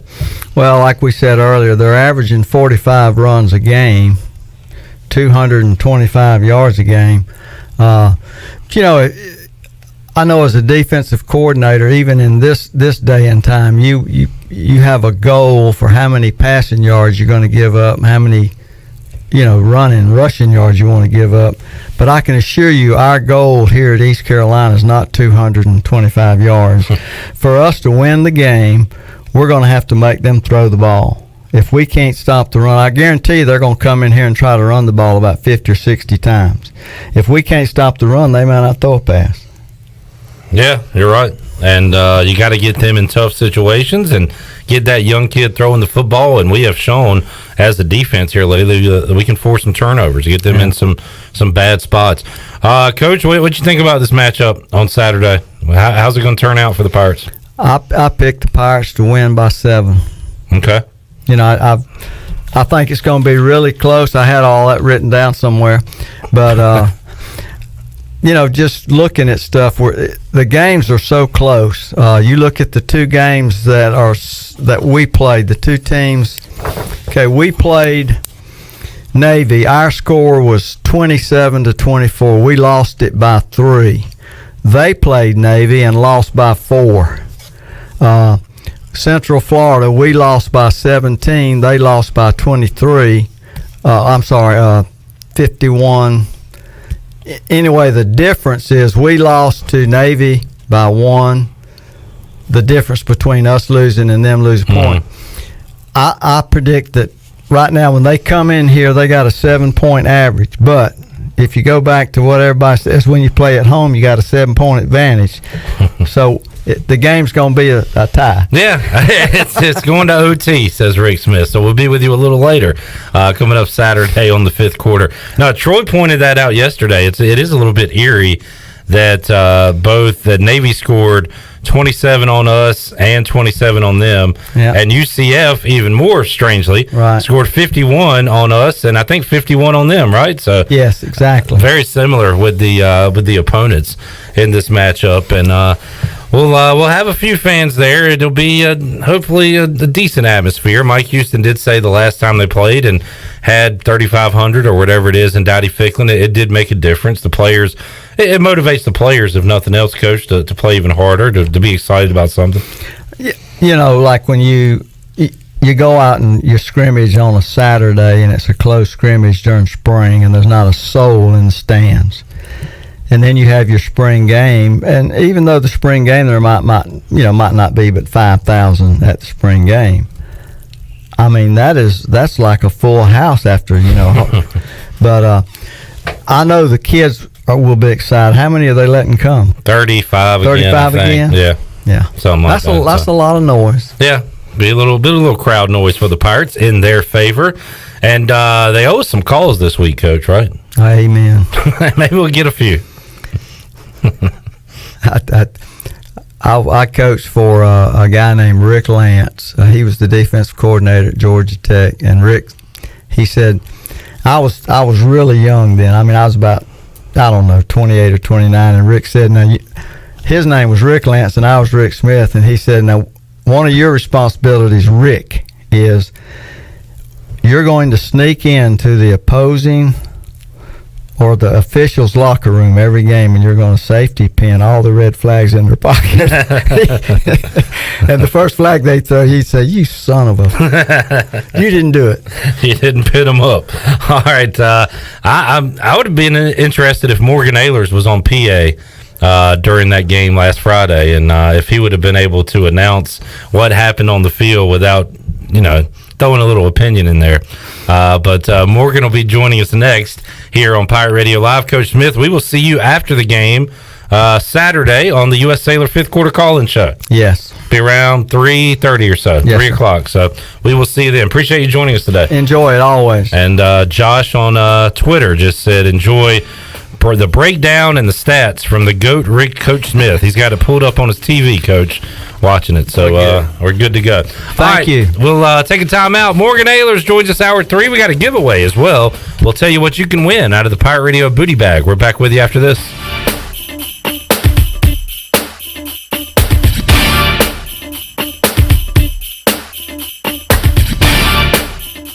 Your CBD store in Greenville has the highest quality CBD products in the country. Your CBD store is the first and only brand that carries USDA certified organic products such as gummies, honey sticks, and high absorption water soluble liquids, which are all made in the United States. They even offer products for your pet. The educated staff will help you answer any questions, and you can stop in anytime to get a free sample. Your CBD store, locally owned and operated, open Monday through Saturday, 10 to 6, right beside Duck Donuts in Greenville.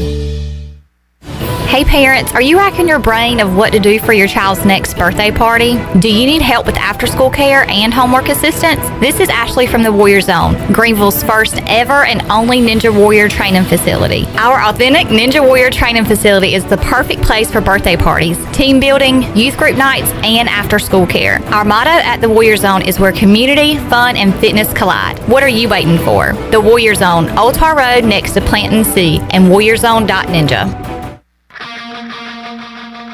Hey Pirate fans, this is Cliff Godwin.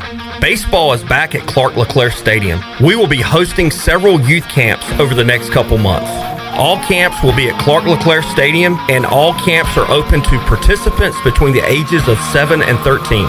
Make sure to check out our camp website at cliffgodwinbaseballcamp.com for all camp details and registration information. And of course, go Pirates! Hey Pirate Nation, this is proud ECU graduate and former baseball player Brandon Manning inviting you to join my team at Farm Bureau Insurance. Right now, during hurricane season, is a good time to review your coverage with a local trusted agent like me. I will make myself available before or after business hours, and my clients always have my cell phone number if they need anything. From home, auto, or life, give me a call today and let's talk about your insurance coverage and about the Pirates. Call 531-1812 and go Pirates! Over 32 years ago, the Ronald McDonald House of Eastern North Carolina opened its doors as a place to help families stay together and close to the care they need when they have a sick child. With the addition of a second Ronald McDonald House inside the Maynard Children's Hospital, our need to serve is greater than ever as the medical community flourishes. Help us expand our mission of keeping families close as we grow to meet that need. You can show your support by making a donation to the Ronald McDonald House. Visit our website today at rmhenc.org for more information. Thank you for your support. You can paint these pitches purple! Classic sports moments never get old, and neither does classic food from CPW's. CPW's classic menu is back with all of your favorites like tortellini CPW's, Cajun chicken and pasta, classic lasagna, the garbage pizza, the stromboli, calzone, Atlantic salmon, the Cajun fried shrimp wrap, and more. Start every meal off with your favorite beverage and CPW's fresh baked bread and garlic butter. CPW's, serving classics in Greenville since 1995. Stanton Square near the hospital. 2020 certainly hasn't been the year many of us were hoping for, but one thing has stayed the same. I'm Tim Sutton with Greenville Auto World, and our commitment to our customers has never wavered. Let Greenville Auto World show you how easy it is to buy a quality used car in Greenville. We believe in fair prices, superior service, and treating customers right leads to satisfied repeat buyers. Your vehicle is a big investment, and our customers trust us to keep them up and running with outstanding service and value. We're Greenville Auto World, across from Hardee's at Bells Fork. Hi, this is Billy Parker, and football is here. Tailgate at home with family and friends this season and let Parker's Barbecue do all the cooking. While tailgating at your house, let us provide all the food with our delicious chicken, barbecue, seafood, and sides. We can customize packages for any size group, big or small. Give us a call today and place your order. Parker's and football, a winning combination. Also shipping nationwide at parkersbbq.com. Parker's Barbecue is how friends and family come together. This is Pirate Radio, WGHB Farmville, 1250 and 92.7 FM Greenville, WDLX Washington, 930 and 104.1 FM Washington.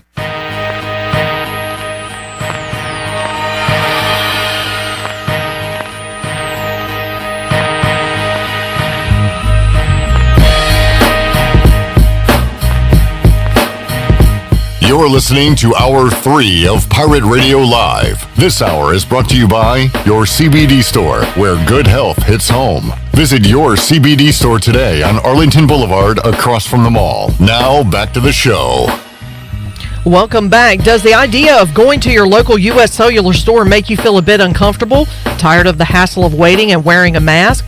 Let Toby Williams and his outside sales team take away that worry. They'll come right to your home or office and drop your phone off on the porch or at the front desk for you. Saving you time and worry is what the team at Cellular Warehouse is all about. Call Toby today at 252-799-7051 and let them help you with all of your wireless needs.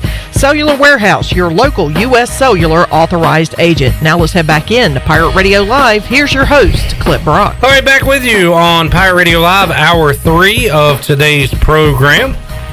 And Morgan Ehlers is hanging out for the hour. Hello, Morgan. Hello, Clip. welcome back. Man, I'm glad to be back. I wasn't sure I was going to be here this week. Where were you going? I had to send a message to make sure I was still on the payroll. Well, no, I mean, your spot Fridays at 5 o'clock is like cemented in. Cemented. You don't have to ask me. More like demented. Chandler was intimidating me earlier with his his chest hair popping out. Now I got Morgan in here, looking like a wrestler, looking like Oh yeah, brother, got a button up for the people on the big intro web. Oh yeah. I love when he does the Macho Cream Man. always rises to the top. Yes, it does. I gotta you say you like some cream. Oh yeah. Snap into a Slim Jim. Yeah, sister. Oh yeah, we're gonna do this for the next hour.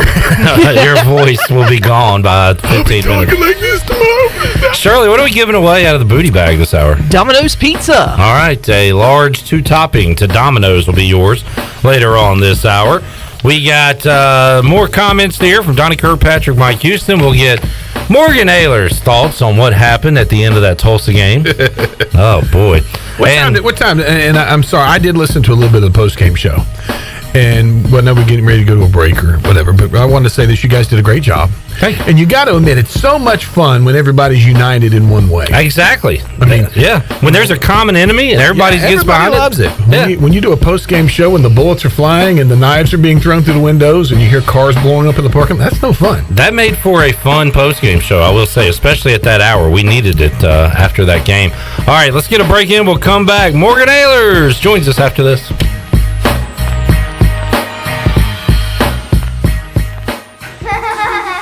We're midway through bath time, and 2 medium 2-topping Domino's pizzas for $5.99 each have begun their drive to the Smith's front door. That's a GPS-enabled custom delivery alert, folks. The newest improvement to the Domino's tracker, saying Domino's will be there in 2 minutes. They're calling it audible. Bath time's now rinse time. They've got 1 kid dry, 2 kids dry. The pizzas are here. They made it to the door. The kids are clean enough. The new Domino's tracker with GPS worked again. 2-item minimum. Pan pizza will be extra. Ask for this limited time offer. Prices, participation, delivery area, and charges may vary. Get your ice cold Bud Light Seltzer here. Even though you can't go to the game, doesn't mean the game can't be brought to you now here. Just go to budlight.com/delivery. That's budlight.com/delivery. Give me 2 mangoes. Coming at you. It's a little short. Ow. Sorry. You know what? I'm just going to walk them over to you. Whenever there's a game to watch, there's a Bud Light there. Enjoy responsibly. Anheuser-Busch, Bud Light Beer, and Bud Light Seltzer. IRC Beer in Texas, St. Louis, Missouri. Hey Pirate fans, this is head coach Mike Houston. The physicians at Orthopedics East and Sports Medicine Center have been taking care of our athletes here at East Carolina for more than 35 years. Whether it's treatment for your sports injury or if it's time for that joint replacement, Orthopedics East provides the latest in operative and non-operative orthopedic care, physical therapy, and diagnostic testing. For experienced and professional services, call the folks who have been taking care of me and many of our fans in Pirate Nation, or visit them online at orthopedicseast.com. Go Pirates! Get your sports weekend started at Familia. Every Thursday, Familia has $2 drafts all day. Stop by with your friends and family for some New York-style pizza and have an ice-cold $2 draft. Sunday brunch is the best for food and family. Come and enjoy favorites like shrimp and grits, made-to-order omelets, French toast, and drink specials like $3 mimosas, beer mimosas, or $5 Bloody Marys. Familia, Fire Tower Road near Pitt Community College, and FamiliaNC.com.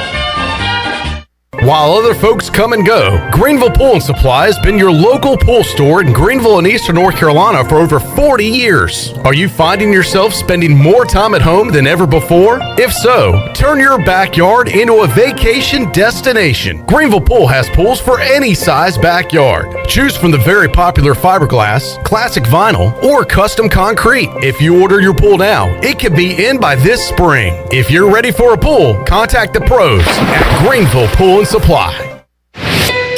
Let's turn a trip to the branch into a tap on your phone. Let's hit pause on a lost debit card without hitting pause on life.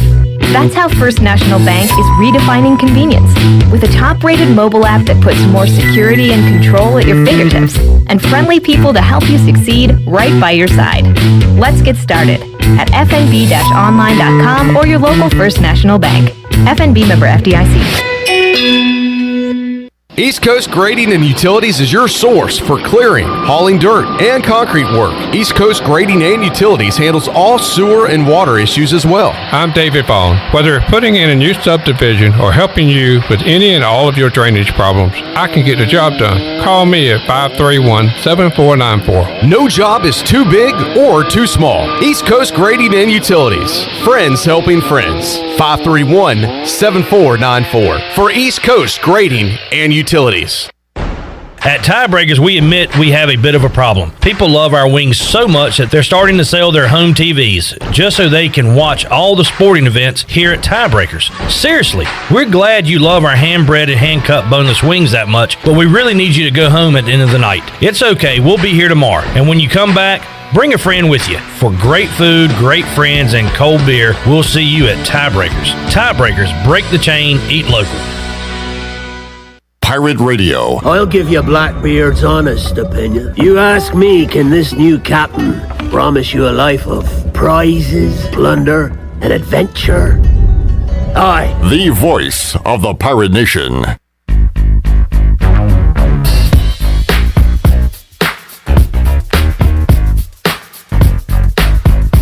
You're listening to Hour 3 of Pirate Radio Live. This hour is brought to you by your CBD store, where good health hits home. Visit your CBD store today on Arlington Boulevard across from the mall. Now, back to the show. Welcome back. Your CBD store is the largest CBD retailer in the country and is now offering curbside pickup and free shipping for online orders. Your CBD store has the highest quality of all natural products with no chemicals.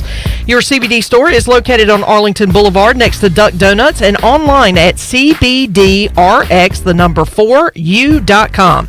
Your CBD store Greenville, where good health hits home. And taking a look at your stock market report for today, the Dow was down 66 points at 28,323. The NASDAQ was up 4 points at 11,895. The S&P dropped a point at 3,509. That's your Wells Fargo Advisors financial report. For a personal look into investing, call Wells Fargo Advisors today at 756-6900 in Greenville.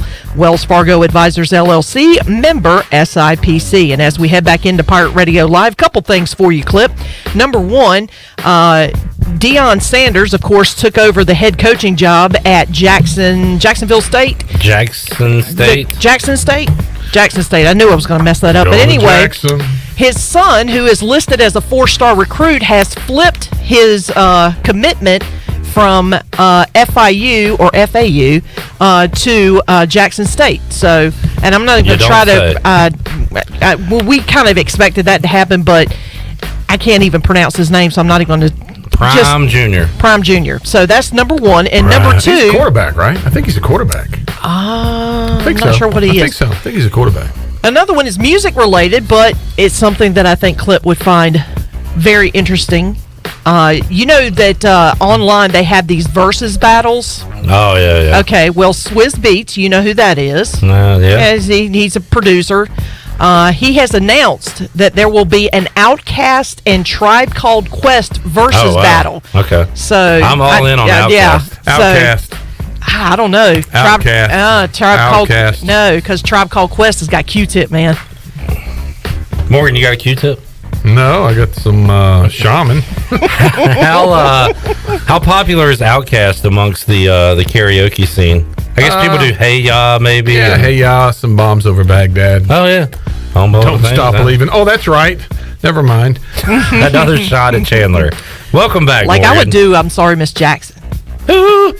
Yeah, I mean, they have a million songs. What was the movie with John Travolta, Cedric the Entertainer? It was is it Be Cool or it was Get Shorty was the first one. Be Cool was the second one. Okay. And I think Outkast, the guy from Outkast. Andre 3000? Yes. Was probably in it. I think he was in that. Be Cool. Be Cool. Pull it up. Google it. All right, let's see who was in See if I'm right on Be Cool. Google him up. Andre Benjamin, a.k.a. Andre 3000. Well, have you ever seen that movie? No. It's not bad. Okay. But he's hilarious in there. All right. He's absolutely hilarious in the movie. He's one of Cedric the Entertainer's posse. I need to watch Kings of Comedy again with Cedric the Entertainer, One of the Bernie greatest, Mac. one of the greatest comedy movies ever, if not the greatest. It's awesome. Yeah, you have two of them. You've got the original Kings of Comedy, and then you've got the Jeff Foxworthy guys. Yeah, like those Blue crews. Blue Collar, Oh, I Blue Collar love Comedy those. Tour. Those are probably the two greatest comedy. It's like Celtics movies. Lakers. They're just awesome teams together. Yeah. And they did in the Kings of Comedy. There was a little sports crossover when they're doing their Phil Jackson impersonations. He's like Scotty. And anyway, I don't know. That was fun. Morgan Ehlers, how you doing? I'm doing great. Morgan's a good guest to bring music news with sports news, Shirley. So if you got any more music news, let us know. Not really. I just know where the songs are on my computer and know what file they're in. That's it. Boom, boom, boom. I can drop drag. DJ Captain Morgan. Wiki. Which, by the way, Deion Sanders' son is a quarterback. I thought he was. That's my quarterback. If you enjoyed Rick Smith, we got more Rick Smith on the way at 6 o'clock. The Pirate Radio podcast is back. Ellerby talks to Coach Rick Smith about the world of college football recruiting. Rick Smith has a million stories, and he will be sharing some of those at 6 o'clock right here on Pirate Radio. So I'll be tuned into that on the drive home. Morgan, you will be making the drive to Dowdy-Ficklin Stadium on Saturday as the Pirates are back home taking on Tulane. Before we get there, how many expletives were you shouting late Friday night last week? It's like you're sitting there watching the game. First, you have it's been talked about, I guess, what's that word, ad nauseum? Yes. Okay. More like making me nauseous every time I think about it. But you have the pass interference. Okay, yes, we stopped them. No, we didn't. Okay. Fumble. Yes, we got it. It's obvious we got the ball. No, we don't.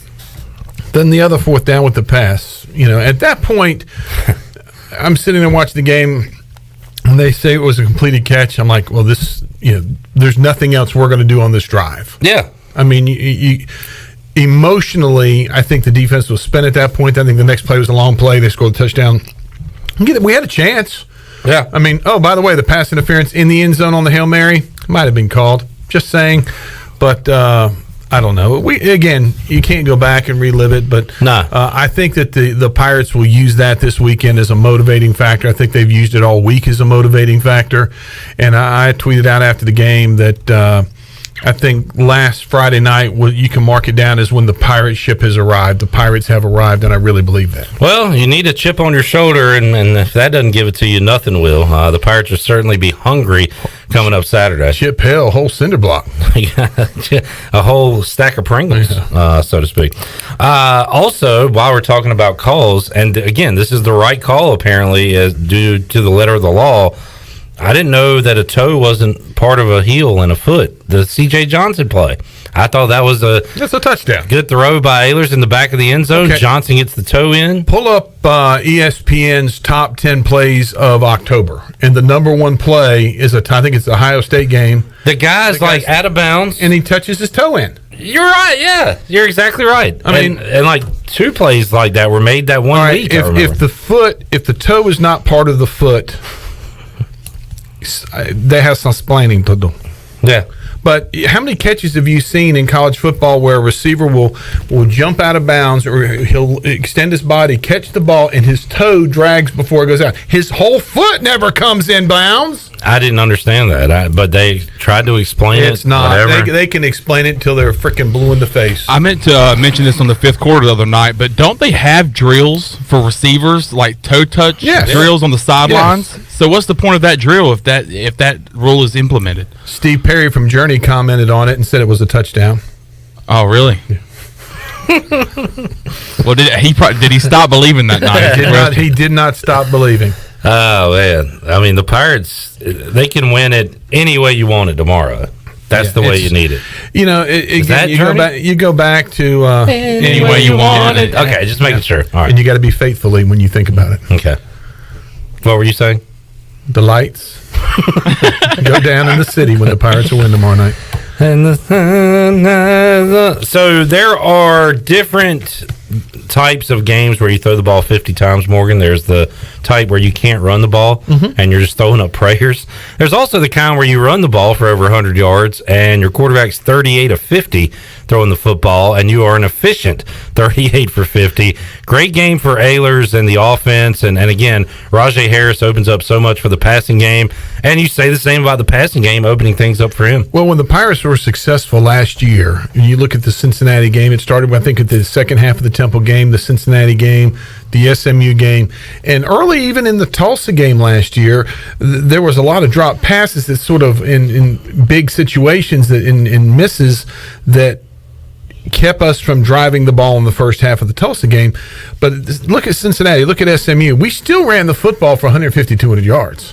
And that opens up the pass. Like you just said, the passing game opens up. It makes your linebackers have to play legitimate defense, have to guess a little bit of what you're going to do, because the motion that we're doing now, in my opinion, the motion that we're running, the ability for East Carolina to run the football, these linebackers in the first couple games this year, they were just teeing off. They were sitting there and they were just hitting a hole and trying to create havoc in the backfield. They can't do that now. Motion keeps them honest. The running game's keeping them honest. And by doing that, the offensive line, and we talked about this, I think, after the Georgia State game, offensive line has to play together for a while to get cohesive. And I think they're at that point now that the rotations in there, these guys are knowing what each other's doing. And you're still doing it without your two most experienced linemen. However, quickly, the experience is now rolling over to these guys playing the line right now. Yeah, you're right. And I like Ehlers on a broken play. Him and CJ have done this at Conley. They're doing it at ECU the other night. It's a bit of a broken play. Ehlers rolls out, throws downfield to CJ. He gets tackled before the ball's there. Hey, they called it. Thanks for calling that, by the way. That was a pass. But you always hold your breath on that because...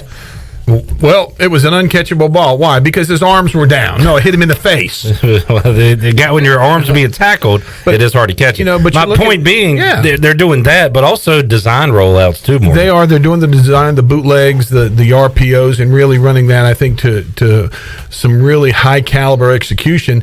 But you also have to give a shout out to Tyler Snead, Blake Prohl, Audio Automo, and among others. But the Snead and the Prohl rollouts are really starting to work well, and they're figuring out when Holton's rolling out and he's scrambling, the scramble drill kicks in automatically. They're not thinking about it now. They know they've got to go find those open areas, and it really worked well the other night. That Snead 6-7 yard out, whatever. That is bread and butter what the Pirates want to do right now, because you're confident Rajay Harris, if you have a short yardage situation, can pick up the first down, or Ehlers can hit Prohl for 4 yards. That play on first down was big the other night. How about Tyler Snead running over a guy to get a first down? Tyler Snead's tough, man. I'm telling you. Pound for pound. Taking it to the DB on that play. Let's hear Donnie Kirkpatrick, too, Shirley. He was asked if Holton Ehlers plays the way he did against Tulsa. Do you feel like you're going to pretty much beat anybody on the schedule the rest of the way? I got to think so. He played every play but one play. Had one bad play in the game, and really it was my fault. To be honest with you, the interception, I'll take the blame for that. I called the play wrong. I called the protection backwards. And I thought the back was lined up wrong, so I was on the headset saying, hey, the back's lined up wrong. And they're like, no, you called it that way. Well, Holton actually caught that, and he corrected the play and got us in the right play. But there was a little bit of a sense of frantic because he looked up and there was like 2-3 seconds left on the play clock, so he had to get it snapped quick. Well, then a guy got beat. We got some pressure. And he did the one thing that he did better. When the play breaks down and you've just got to play that it was there, but we missed our opportunity, then don't just force it. Don't just try to then, turn it into something. And he threw a really, really poor ball, and it got intercepted. And I tell you what, besides that, he was dead on. I mean, every throw, every read, just everything he did. I mean, I didn't think about it during the game that much, but I know that I had a lot of confidence that he was playing well. But then, when I started watching the film on the bus and on the flight home, I was like, damn, this dude played good today now. I was like, that's what I'm talking about right there. I kind of got up, walked back, and everybody else was asleep, and woke him up and said, man, that was you've had some bigger numbers, but you've never played any better than that. That was so efficient. He was just so dead on. All right, Donnie Kirkpatrick on Holt Naylor's performance. Another, positive to that negative. Talk about complimentary football.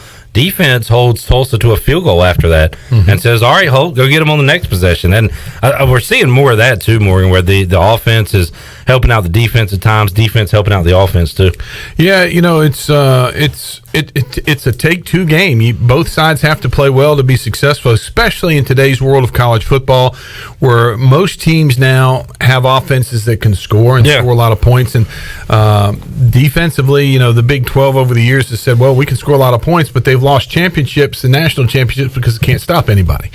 And I like what Blake Harrell's doing with the defense. I think they're starting to buy into that, to understand what he's trying to do. I like the play of the defensive line. They're subbing in 6, 7, 8 guys, depending on what's going on, and they're fun to watch too. Ahlers could have had another touchdown the other night. Ball to Zach Bird, kind of bobbles it a little bit. Would have been a tough catch, but could not bring it in. How about the tight ends involvement in this offense right now, Donnie? This is cut 5, Shirley. Well, they're not getting as many catches. I say that to Fontel all the time. I say, I wish we were getting them a little more involved in the throwing game a little bit, because Shane Calhoun can really be good at that. The problem is there's only one ball, and Snead's a damn ball hawk. I mean, I'm telling you now, okay? So it's like, if you play quarterback and you get a guy and he's open and, he's hot, you're going to keep feeding the guy, you know what I'm saying? And I probably lean that way a little bit too because of that. And, so there's only one ball, and then, Raji needs his touches, too. So I don't want to get too far away from him, because, he's a big play looking for a place to happen all the time, too. So we've just got a lot of guys that can get the ball and can make plays right now. I'm telling the offense, we should be scoring more points. You know what I'm saying? We're moving the ball pretty consistently. We punted twice last week. We had 2 punts, and they were 2 of the first 3 drives. So sometimes you are kind of getting your legs under and you're getting your feeling. And them dudes were good on defense now. I've watched them shut some pretty good offenses down. And so we were playing well. The turnovers are killing us, you know what I'm saying, with that, especially early. And that's what's keeping us from scoring some points. We did miss, I thought, a great opportunity in the red zone last week. We had a 1st and goal from the 4. And I was a little stubborn there. I thought 1st and goal from the 4, you ought to be able to run it in, and we didn't do that. And so, I got to call a better game there, I guess. But we should be scoring more points. I'm off the question of the tight end. I'm sorry for that, but I would. But you know what? They're blocking well, though. I'm telling you what. There's so much that the tight ends have to do. Again, we tell the kids all the time, you can't judge how you play totally by how many catches you get at receiver and tight end, so you just have to take what you can get and make the most of it. Donnie's like, you wind him up, Morgan, and he doesn't stop. I was watching the video of the Wednesday press conference, and it was like 18 minutes long. And Blake Harrell was like 6 minutes of it. Yep. And then Donnie gets going on the first question, and he's like, we're 14. I'm off the question now, but sorry about that. But no, he's good. He's great. It's awesome. Do a good job. I love it. And right now, one ball to go around. I don't think a tight end has really stepped up in the passing game. He did talk about their blocking, though. Yeah, I mean, again, it's getting the offense involved, and maybe that's something the last 3 or 4 games you'll start seeing the tight end more involved, because if you're scouting the Pirates right now, you're not really worried about them in the pass game. But Shane Calhoun, the freshman, can catch. Jeremy Lewis can catch. Zach Bird, has made some big catches. So they're capable of it. It's just a matter of when their number's called, and maybe they'll be called more as the season winds down. One thing I would like to say, you talk about the fumbles the other night, and I think I might have sent a message to you, or maybe it was Igo, watching the game. Since when is not a turnover not reviewed? Right. At East Carolina, you watch tomorrow at East Carolina. If there's a touchdown, you're right. It's reviewed. Yeah. And you'll see a guy come out. He'll be on the end of the bench. He's wearing one of the vests, and he's either going to give a thumbs up or a thumbs down to the official. Mm-hmm. It's automatically reviewed.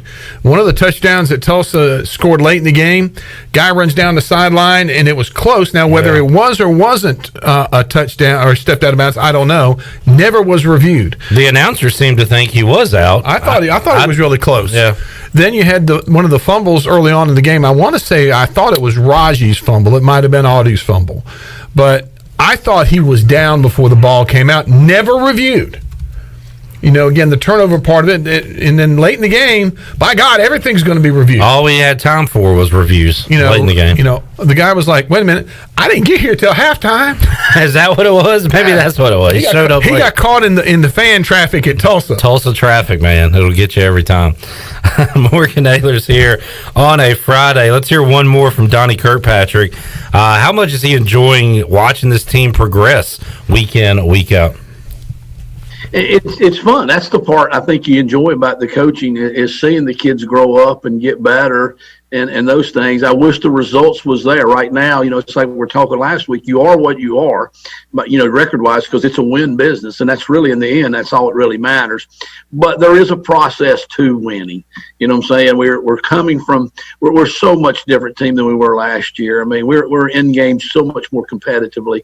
We didn't compete with Tulsa last year. We had them beat this year.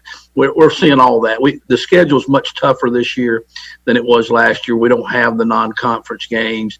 We don't have those things to kind of get us going. But the kids are fun right now. We're having fun at practice. We say they always remember November, those games, and it's got the feel, of when they were in high school playoffs. It's dark out there now while we're practicing. It's nice and cool. It's football feeling type weather. And when we've got some kids that like football right now, we still might have a few that don't. They're kind of getting weeded out a little bit, the ones who don't like football. So the ones we're out there playing with right now like football, and you got to like football to be good at this level. So they're fun to be around right now, and it's not just one or two kids. It's a bunch of them. It's really almost all of them. There is Donnie Kirkpatrick. Winning is a lot of fun, Morgan. This team has been so close to winning the last two, and it still sounds like they're showing up to work, having fun, and it really does feel like we're getting there. When you come in on Friday and last week and say, Clip, I got a good feeling about this Tulsa game, I'm like, Morgan, I don't know why you do, but that's why you did. You really thought they had a shot. Because they're drinking the purple Kool-Aid. They should have won the game. They look great on offense at times, great on defense. And I just hope they don't lose sight of that they're getting so much better. They do need a win, I think, to really nail it down. But I'm glad that they're still kind of buying into this thing. I think tomorrow will be that day.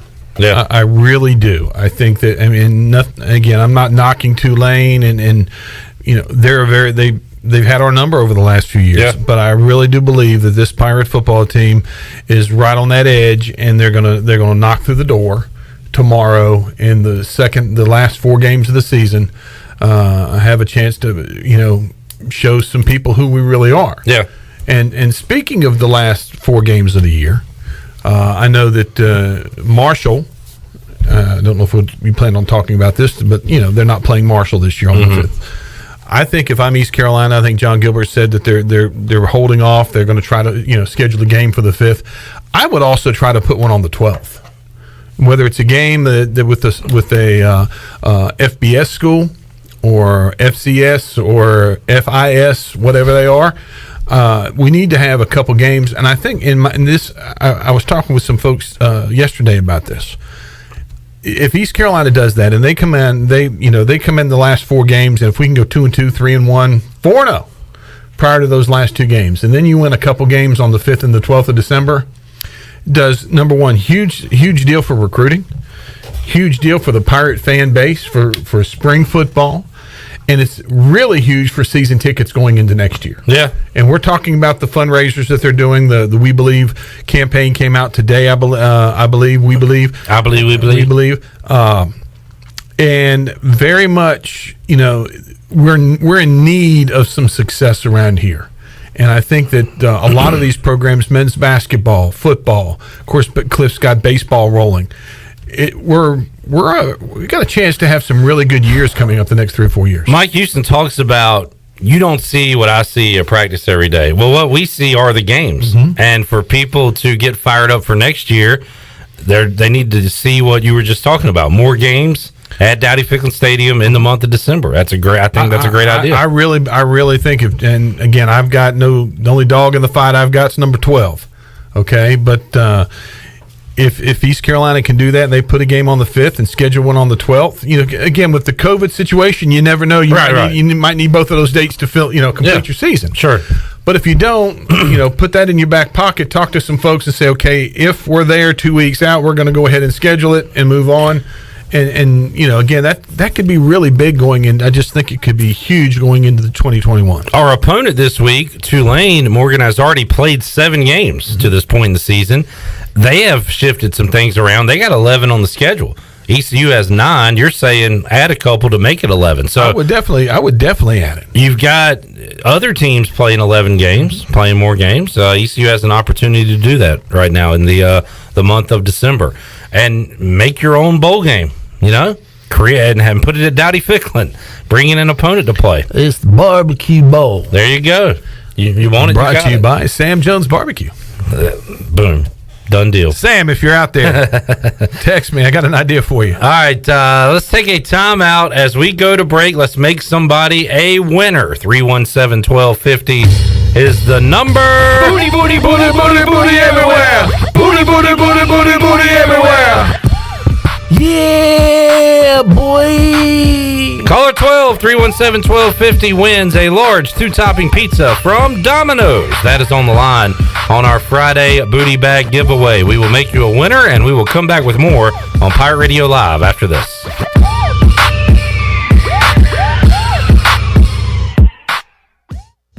Banking is banking until service is not the same. This is Eric Clark from Select Bank and Trust, and this year has been unusual, but we have continued to focus on what has always been important to us, our customers. When businesses needed access to the Paycheck Protection Program, our team of local bankers worked around the clock to successfully keep our customers open and their employees working. Wouldn't you like to deal with a bank that is responsive to your needs, can make local decisions, and cares about you, the customer? We are Select Bank and Trust. Bank local, bank select. Member FDIC, equal housing lender. Medicare is not one size fits all, but which plan is right for you? Hi, I'm Denise Walker, and I'm a licensed insurance agent here in North Carolina. Whether you are turning 65, new to Medicare, or already have a plan, I can help you compare your Medicare options. I can help you find a plan offering low to no monthly premiums, prescription drug coverage, and a wide range of additional benefits like dental, hearing, vision, and more. Call me today at 434-531-5674 to get a no-cost, no-obligation Medicare benefits review. The Frells family lives on a lush piece of land called Greener Pasture, and they work on it behind the wheel of a John Deere 1 Series tractor. With its durable construction and features that hook up to dozens of attachments with ease, no job is too tough. The Frells family runs with us, because this is more than just land, it's home. Nothing runs like a Deere. Search John Deere 1 Series for more. Get quality at every turn with Quality Equipment, your local John Deere dealer, with 27 locations in North Carolina and southeastern Virginia. Find out more at QualityEquip.com. In studio today with Dr. Shondell Jones from Kinetic Physical Therapy. How can you help people with back pain? Well, most people are going to have back pain at some point during their life, but you don't have to live with it. A bad MRI or a bad x-ray does not mean you're destined to always have pain. We have specialists that are well trained to find out what the true problem is and the true source of your pain so they can get you on track to feeling better. So don't suffer with back pain. Our nationally board certified specialists are here to help you. To learn more, visit us at kptonline.com. We can help you live well, move more, and hurt less. Weekdays are a great time to visit North Carolina state parks. The best time to learn about nature is to be able to look, listen, and feel its natural beauty. A visit to the North Carolina state parks is perfect for homeschoolers, scout groups, and teachers looking for a fun field trip during the week. You'll be amazed at all the natural wildlife you'll see when you experience the beauty of each North Carolina state park. Visit ncparks.gov to get all the information on the closest park near you. Hidden phone trade-ins, hidden plan requirements, hidden catches. You won't find them at US Cellular because we speak fair. Plus, when you switch right now, you can get the latest phones free. Upgrade to fair. Upgrade to US Cellular. Requires new postpaid service plan, new line port in, credit approval, qualified smartphone purchase, and comes via monthly bill credit on a 30-month RIC. Taxes, fees, and additional terms apply. Does the idea of going to your local US Cellular store make you feel a bit uncomfortable? Tired of the hassle of waiting and wearing a mask? Let Toby Williams and his outside sales team take away that worry. They will come right to your home or office and drop your phone off on the porch or at the front desk for you. Saving you time and worry is what the team at Cellular Warehouse is all about. Call Toby today at 252-799-7051 and let them help you with all of your wireless needs. Cellular Warehouse, your local US Cellular authorized agent.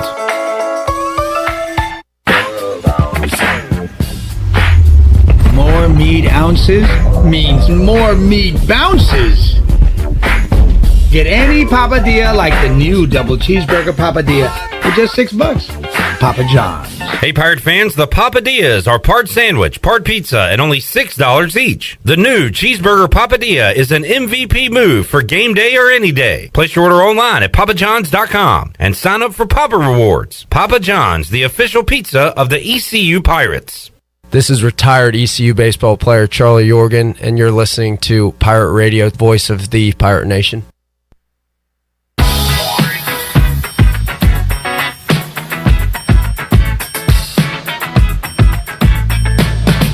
You're listening to Hour 3 of Pirate Radio Live. This hour is brought to you by your CBD store, where good health hits home. Visit your CBD store today on Arlington Boulevard across from the mall. Now, back to the show. Welcome back. North Carolina State Parks are now open for visitors. Parks should be used for exercise, fresh air, getting out in nature, or a day trip. Visitors should enjoy themselves, but please remember to focus on moving through the park, keep social distancing in mind, and avoid large groups. While most facilities and activities will be open, please contact any state park with questions or visit ncparks.gov/open. And congratulations to John Moody of Greenville. Picked up a 2-topping pizza courtesy of Domino's. Domino's of Greenville has 3 locations to take care of you. Every day, all 3-topping pizzas are only $7.99 each for carry-out only. Order online today at Domino's.com.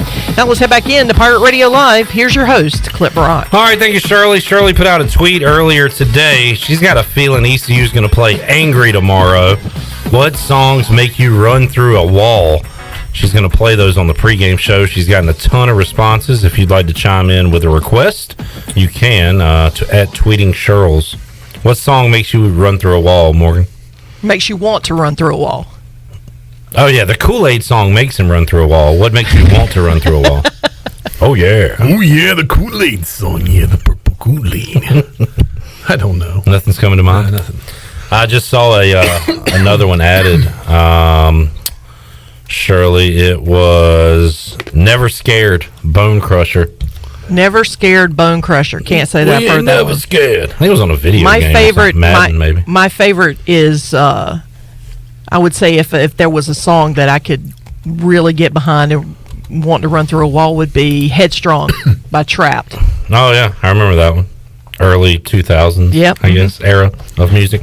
Morgan, we got some football coming up tonight. Miami, NC State. What's the other one? San Jose State and San Diego State. Boise and BYU. And then I think one of the games of the week, and I try to get to bed early because I got to be up early tomorrow morning for the Bud Light pregame tailgate, but I'll probably watch some of this. 9:45 kickoff on FS1. BYU at Boise State.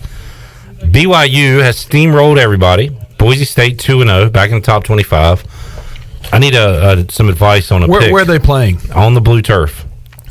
You know why they did the blue turf? Why? In the blue uniforms. They think it gives them an advantage. Well, it did back when they put it in, because the video wasn't as good a quality. It was harder for when they would do the swapping of the tapes or videotape and scouting. It made them harder to see who was who.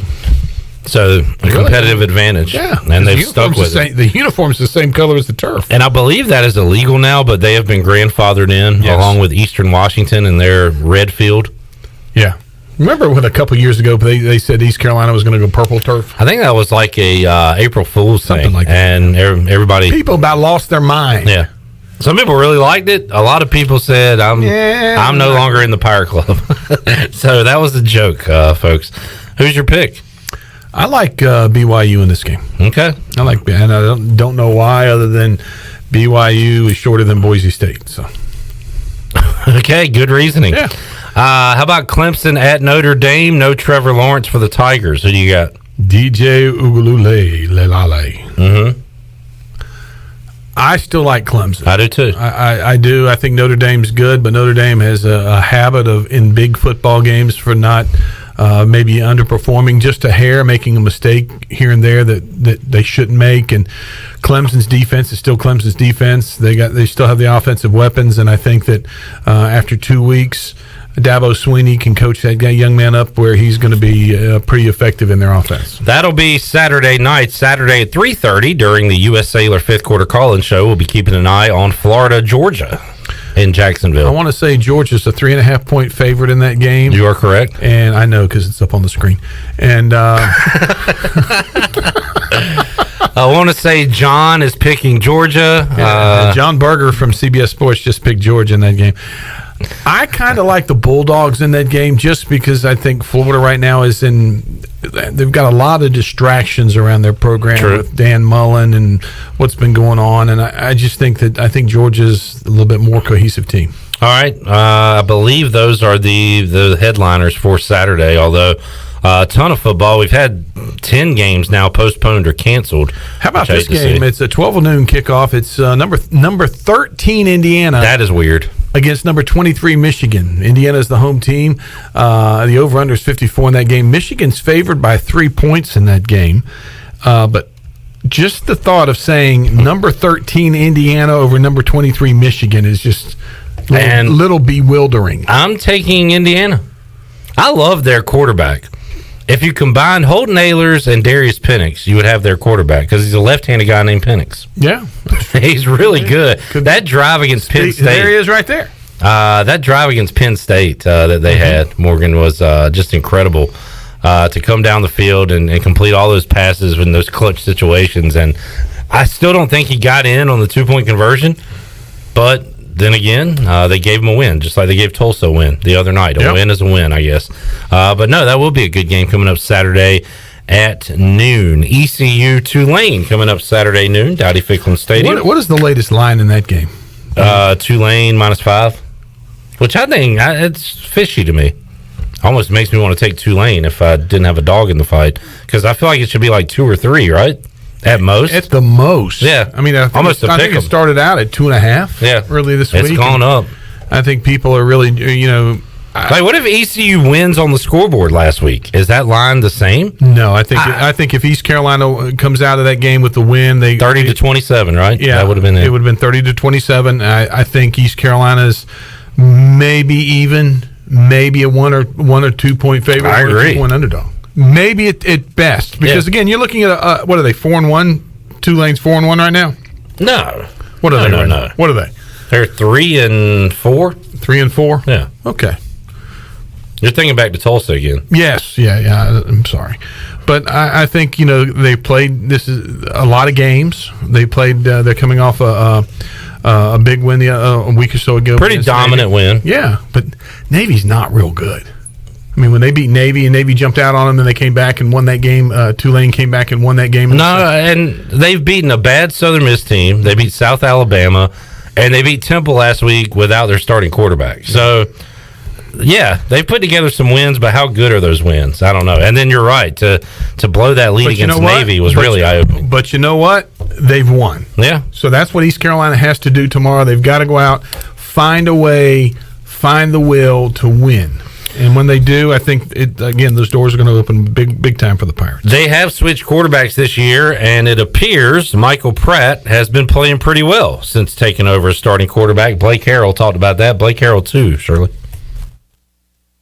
He is, and he's a name we're going to know for a long time. I mean, he's a kid that's gutsy with the ball. When I say gutsy, just if it's not there, he's going to take off scrambling. He's not going to slide, and he's going to pick up some yards with his feet. So does a good job with that.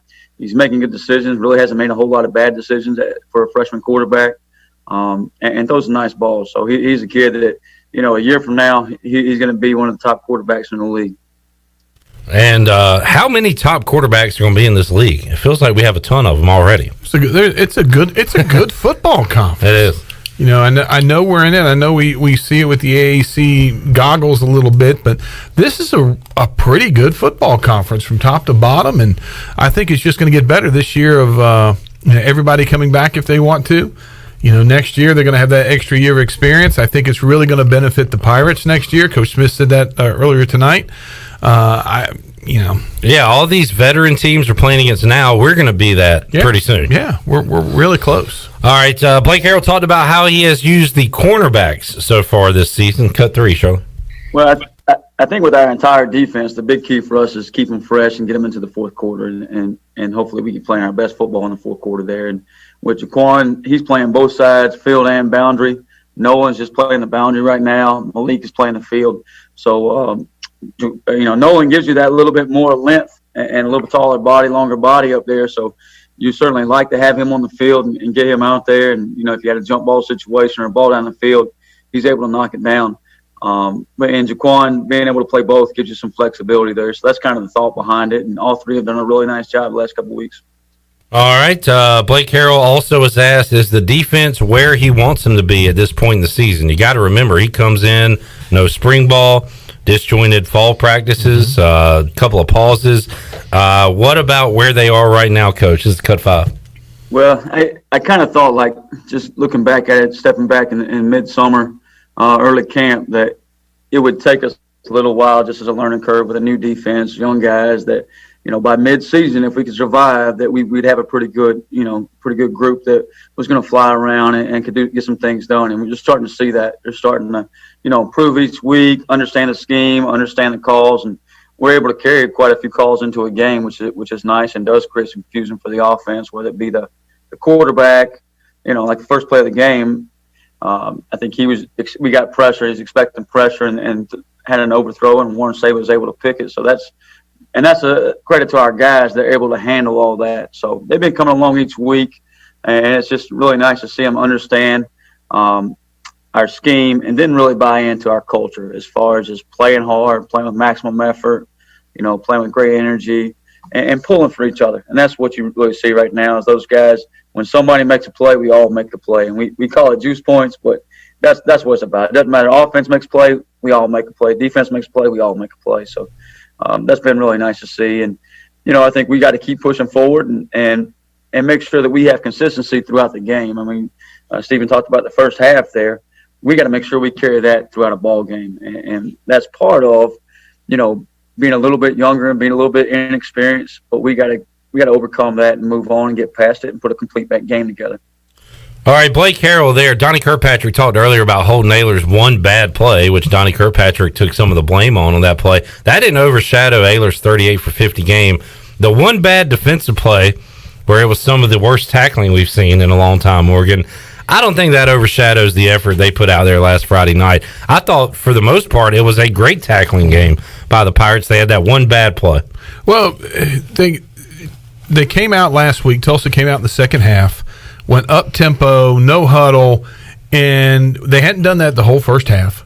And it's just like Central Florida. When they come out, you're not used to that speed. Then they're bam, bam, bam, bam, bam. They take it down to score. Now Georgia State did that when ECU wasn't expecting it, and we saw what happened. So, and it's again, if you're not ready for that, you got to adjust to it, and they did adjust to it midway through the third quarter. After I think 2 drives, Tulsa went down and scored I think twice in a row, and then they started making the adjustments to it. It's not as fast paced at that point because Tulsa wasn't used to running that pace, so they're getting tired. Yeah, their linemen are going like, "Dude, slow down," Yeah, and from then on, it was a pretty level football game at that point. And again, the shoulda, coulda, wouldas. The officials are now counting ballots, I think, in Pennsylvania. They're no longer officiating.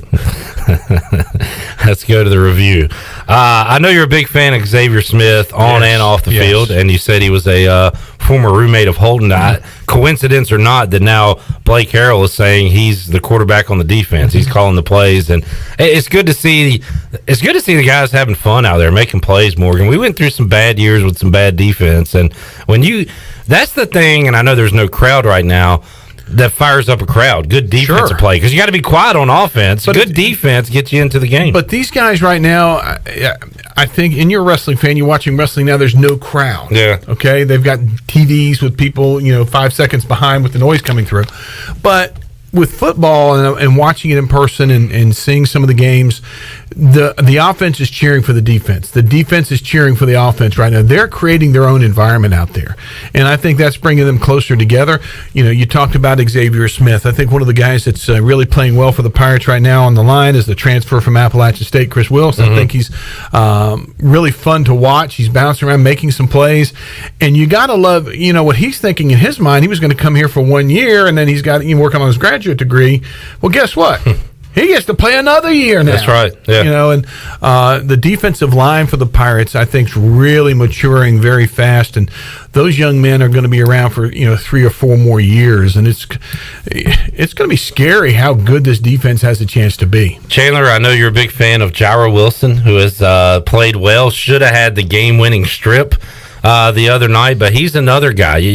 It's a combination of these older guys we're talking about, the veterans, and younger guys coming up and playing, and Wilson's one of those guys I think to be excited about. Yeah, Jairo Wilson has bursted on the scene the past couple of weeks, and he's part of that blitz package. Every time Blake Harrell sends a blitz, you're going to see number 35 go in there.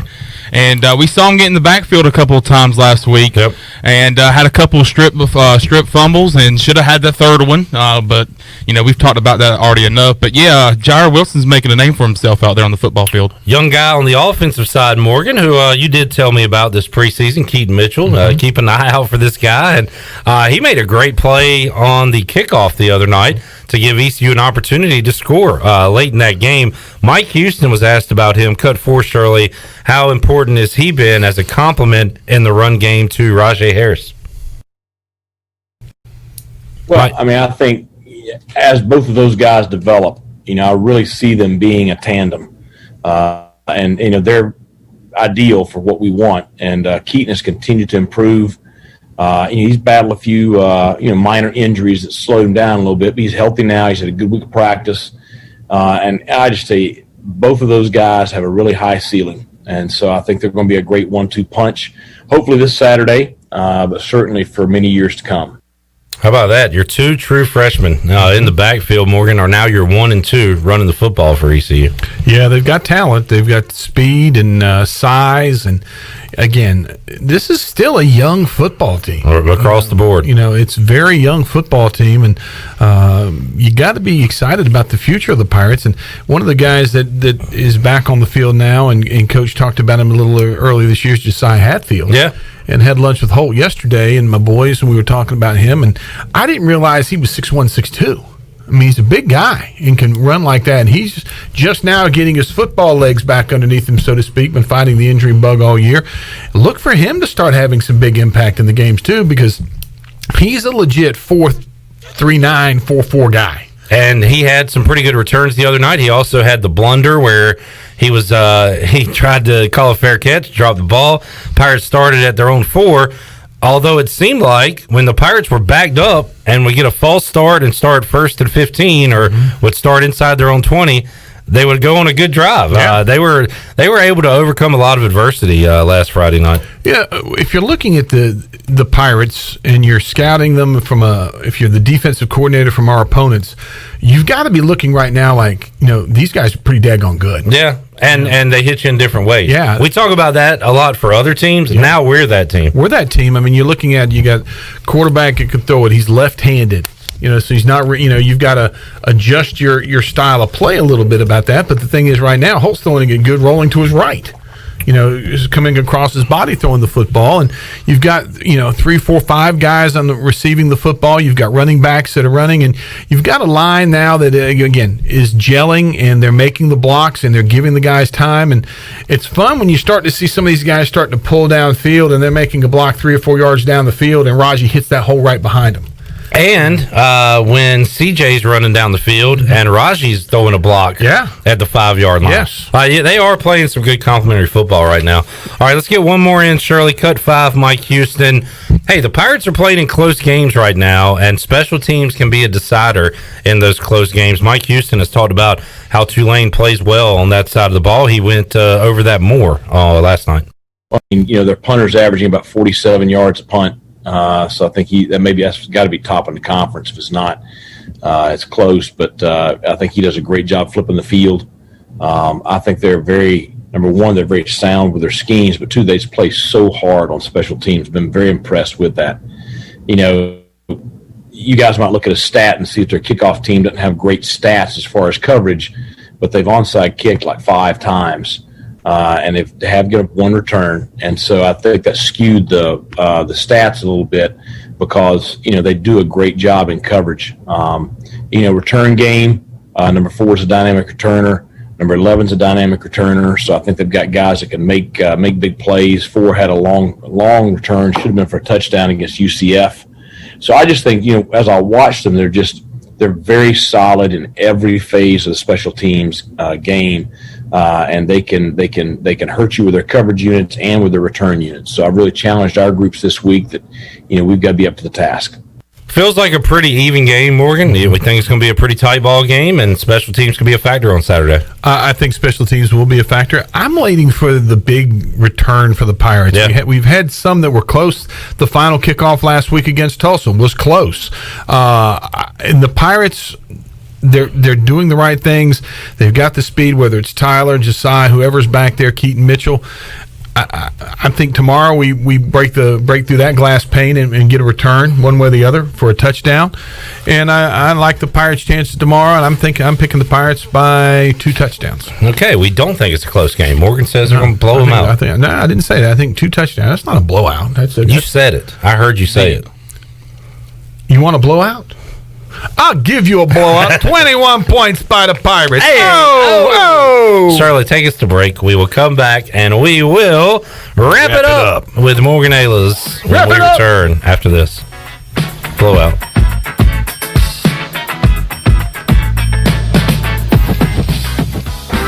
Hey Pirate Nation, this is Tom Brown from Brown & Wood Cadillac. We've been serving the Pirate Nation in Eastern North Carolina for 83 years. We have 4 brands, 3 generations, 2 showrooms, and 1 goal: to make sure you leave a happy customer. This month at Brown & Wood, get an all-new 2020 Cadillac Escalade and save over $18,000 off. As always, Brown & Wood is the home of the lifetime powertrain warranty. We're located on Greenville Boulevard next to the Convention Center, or shop us online at brownandwoodauto.com. Hello, Pirate Nation. This is Corey Scott, former ECU baseball All-American. During my playing days, I specialized on the field as a closer. Now, as your mortgage loan officer, I am once again specializing in closing. But this time, I am closing for you, not just the Pirates. At Movement Bank, we offer portfolio loans such as 100% doctor loans with no PMI, home equity lines of credit, and jumbo loans, all at historically low rates. Contact me today, and I will be your closer. Call Coach Corey at 378-5252. That's 378-5252. And go Pirates. You don't need a big meeting. You don't need a birthday. You don't need any excuse at all. You just need to love subs. Times 12. Order the Jersey Mike's catering box today. Jersey Mike's. Be a sub above. Love Jersey Mike's subs? Love them times 12 with our new catering box. Packed full of a dozen individually wrapped subs. They're yours for the sharing. Jersey Mike's. Be a sub above. Can't make it to the game? Relax. Bostic Sugg Furniture can provide you with the best seats in the house. We have the area's largest selection of Lazy Boy motion furniture in stock and ready to go. Lazy Boy recliners, reclining sofas, love seats, and reclining sectionals in hundreds of colors, styles, fabrics, and leather, all at a very comfortable price. Remember, when it comes to Lazy Boy motion furniture, we're your ticket to the best seats in the house. Bostic Sugg Furniture in Greenville. This football season, prepare your taste buds for the most iconic sports watching drink of all time, Pepsi. Designed to power even the most passionate of armchair quarterbacks, Pepsi has everything you need to start strong, keep you in the zone, and recover from those triumphant wins. Before I was just your average football fan, but thanks to Pepsi, I'm a football watching MVP. Nothing can stop me from cheering my team on to victory or overreacting when the ref makes a bad call. What do you mean he wasn't in? That looks like 2 feet to me. With refreshing deliciousness specially formulated to keep your eye on the ball and mouth-watering fizziness to help you power through game day, Pepsi is the premier football watching beverage. I used to care when Mike cheered so hard he spilled nacho cheese on my carpet or wiped buffalo sauce on my new couch. But thanks to Pepsi, I'm so in the zone, even Mike can't ruin my football party. See? Don't even care. So this football season, make Pepsi your go-to game day drink because it's the only drink made for football watching. Pepsi, that's what I like. University PC Care has been the Pirate Nation's go-to IT expert since 2006. Your office deserves a proactive tech support approach instead of always reacting to issues after the damage is done. You need BizCare. BizCare tech support and cybersecurity plans keep you ahead of potential issues and much safer from cyber threats like ransomware. What's at your office? Call William today to schedule your free BizCare consultation or learn more at universitypccare.com. If you are push mowing your yard using an inefficient lawn tractor or your current zero-turn spends more time in the shop than mowing your grass, it's time you look at a Hustler zero-turn lawnmower. Residential mowers from Hustler are built like tanks and drive like sports cars. All Hustler mowers have fabricated, welded steel decks. Don't settle on cheap units with flimsy stamped decks from big box stores. Come see Ron Ayers Motorsports. It will guide you to the right mower for your property and your budget. Find us at Ron Ayers Motorsports, Highway 11, north of the airport in Greenville. Hi, this is Phil Steele of Phil Steele's College Football Preview Magazine, and you're listening to Pirate Radio, the voice of Pirate Nation.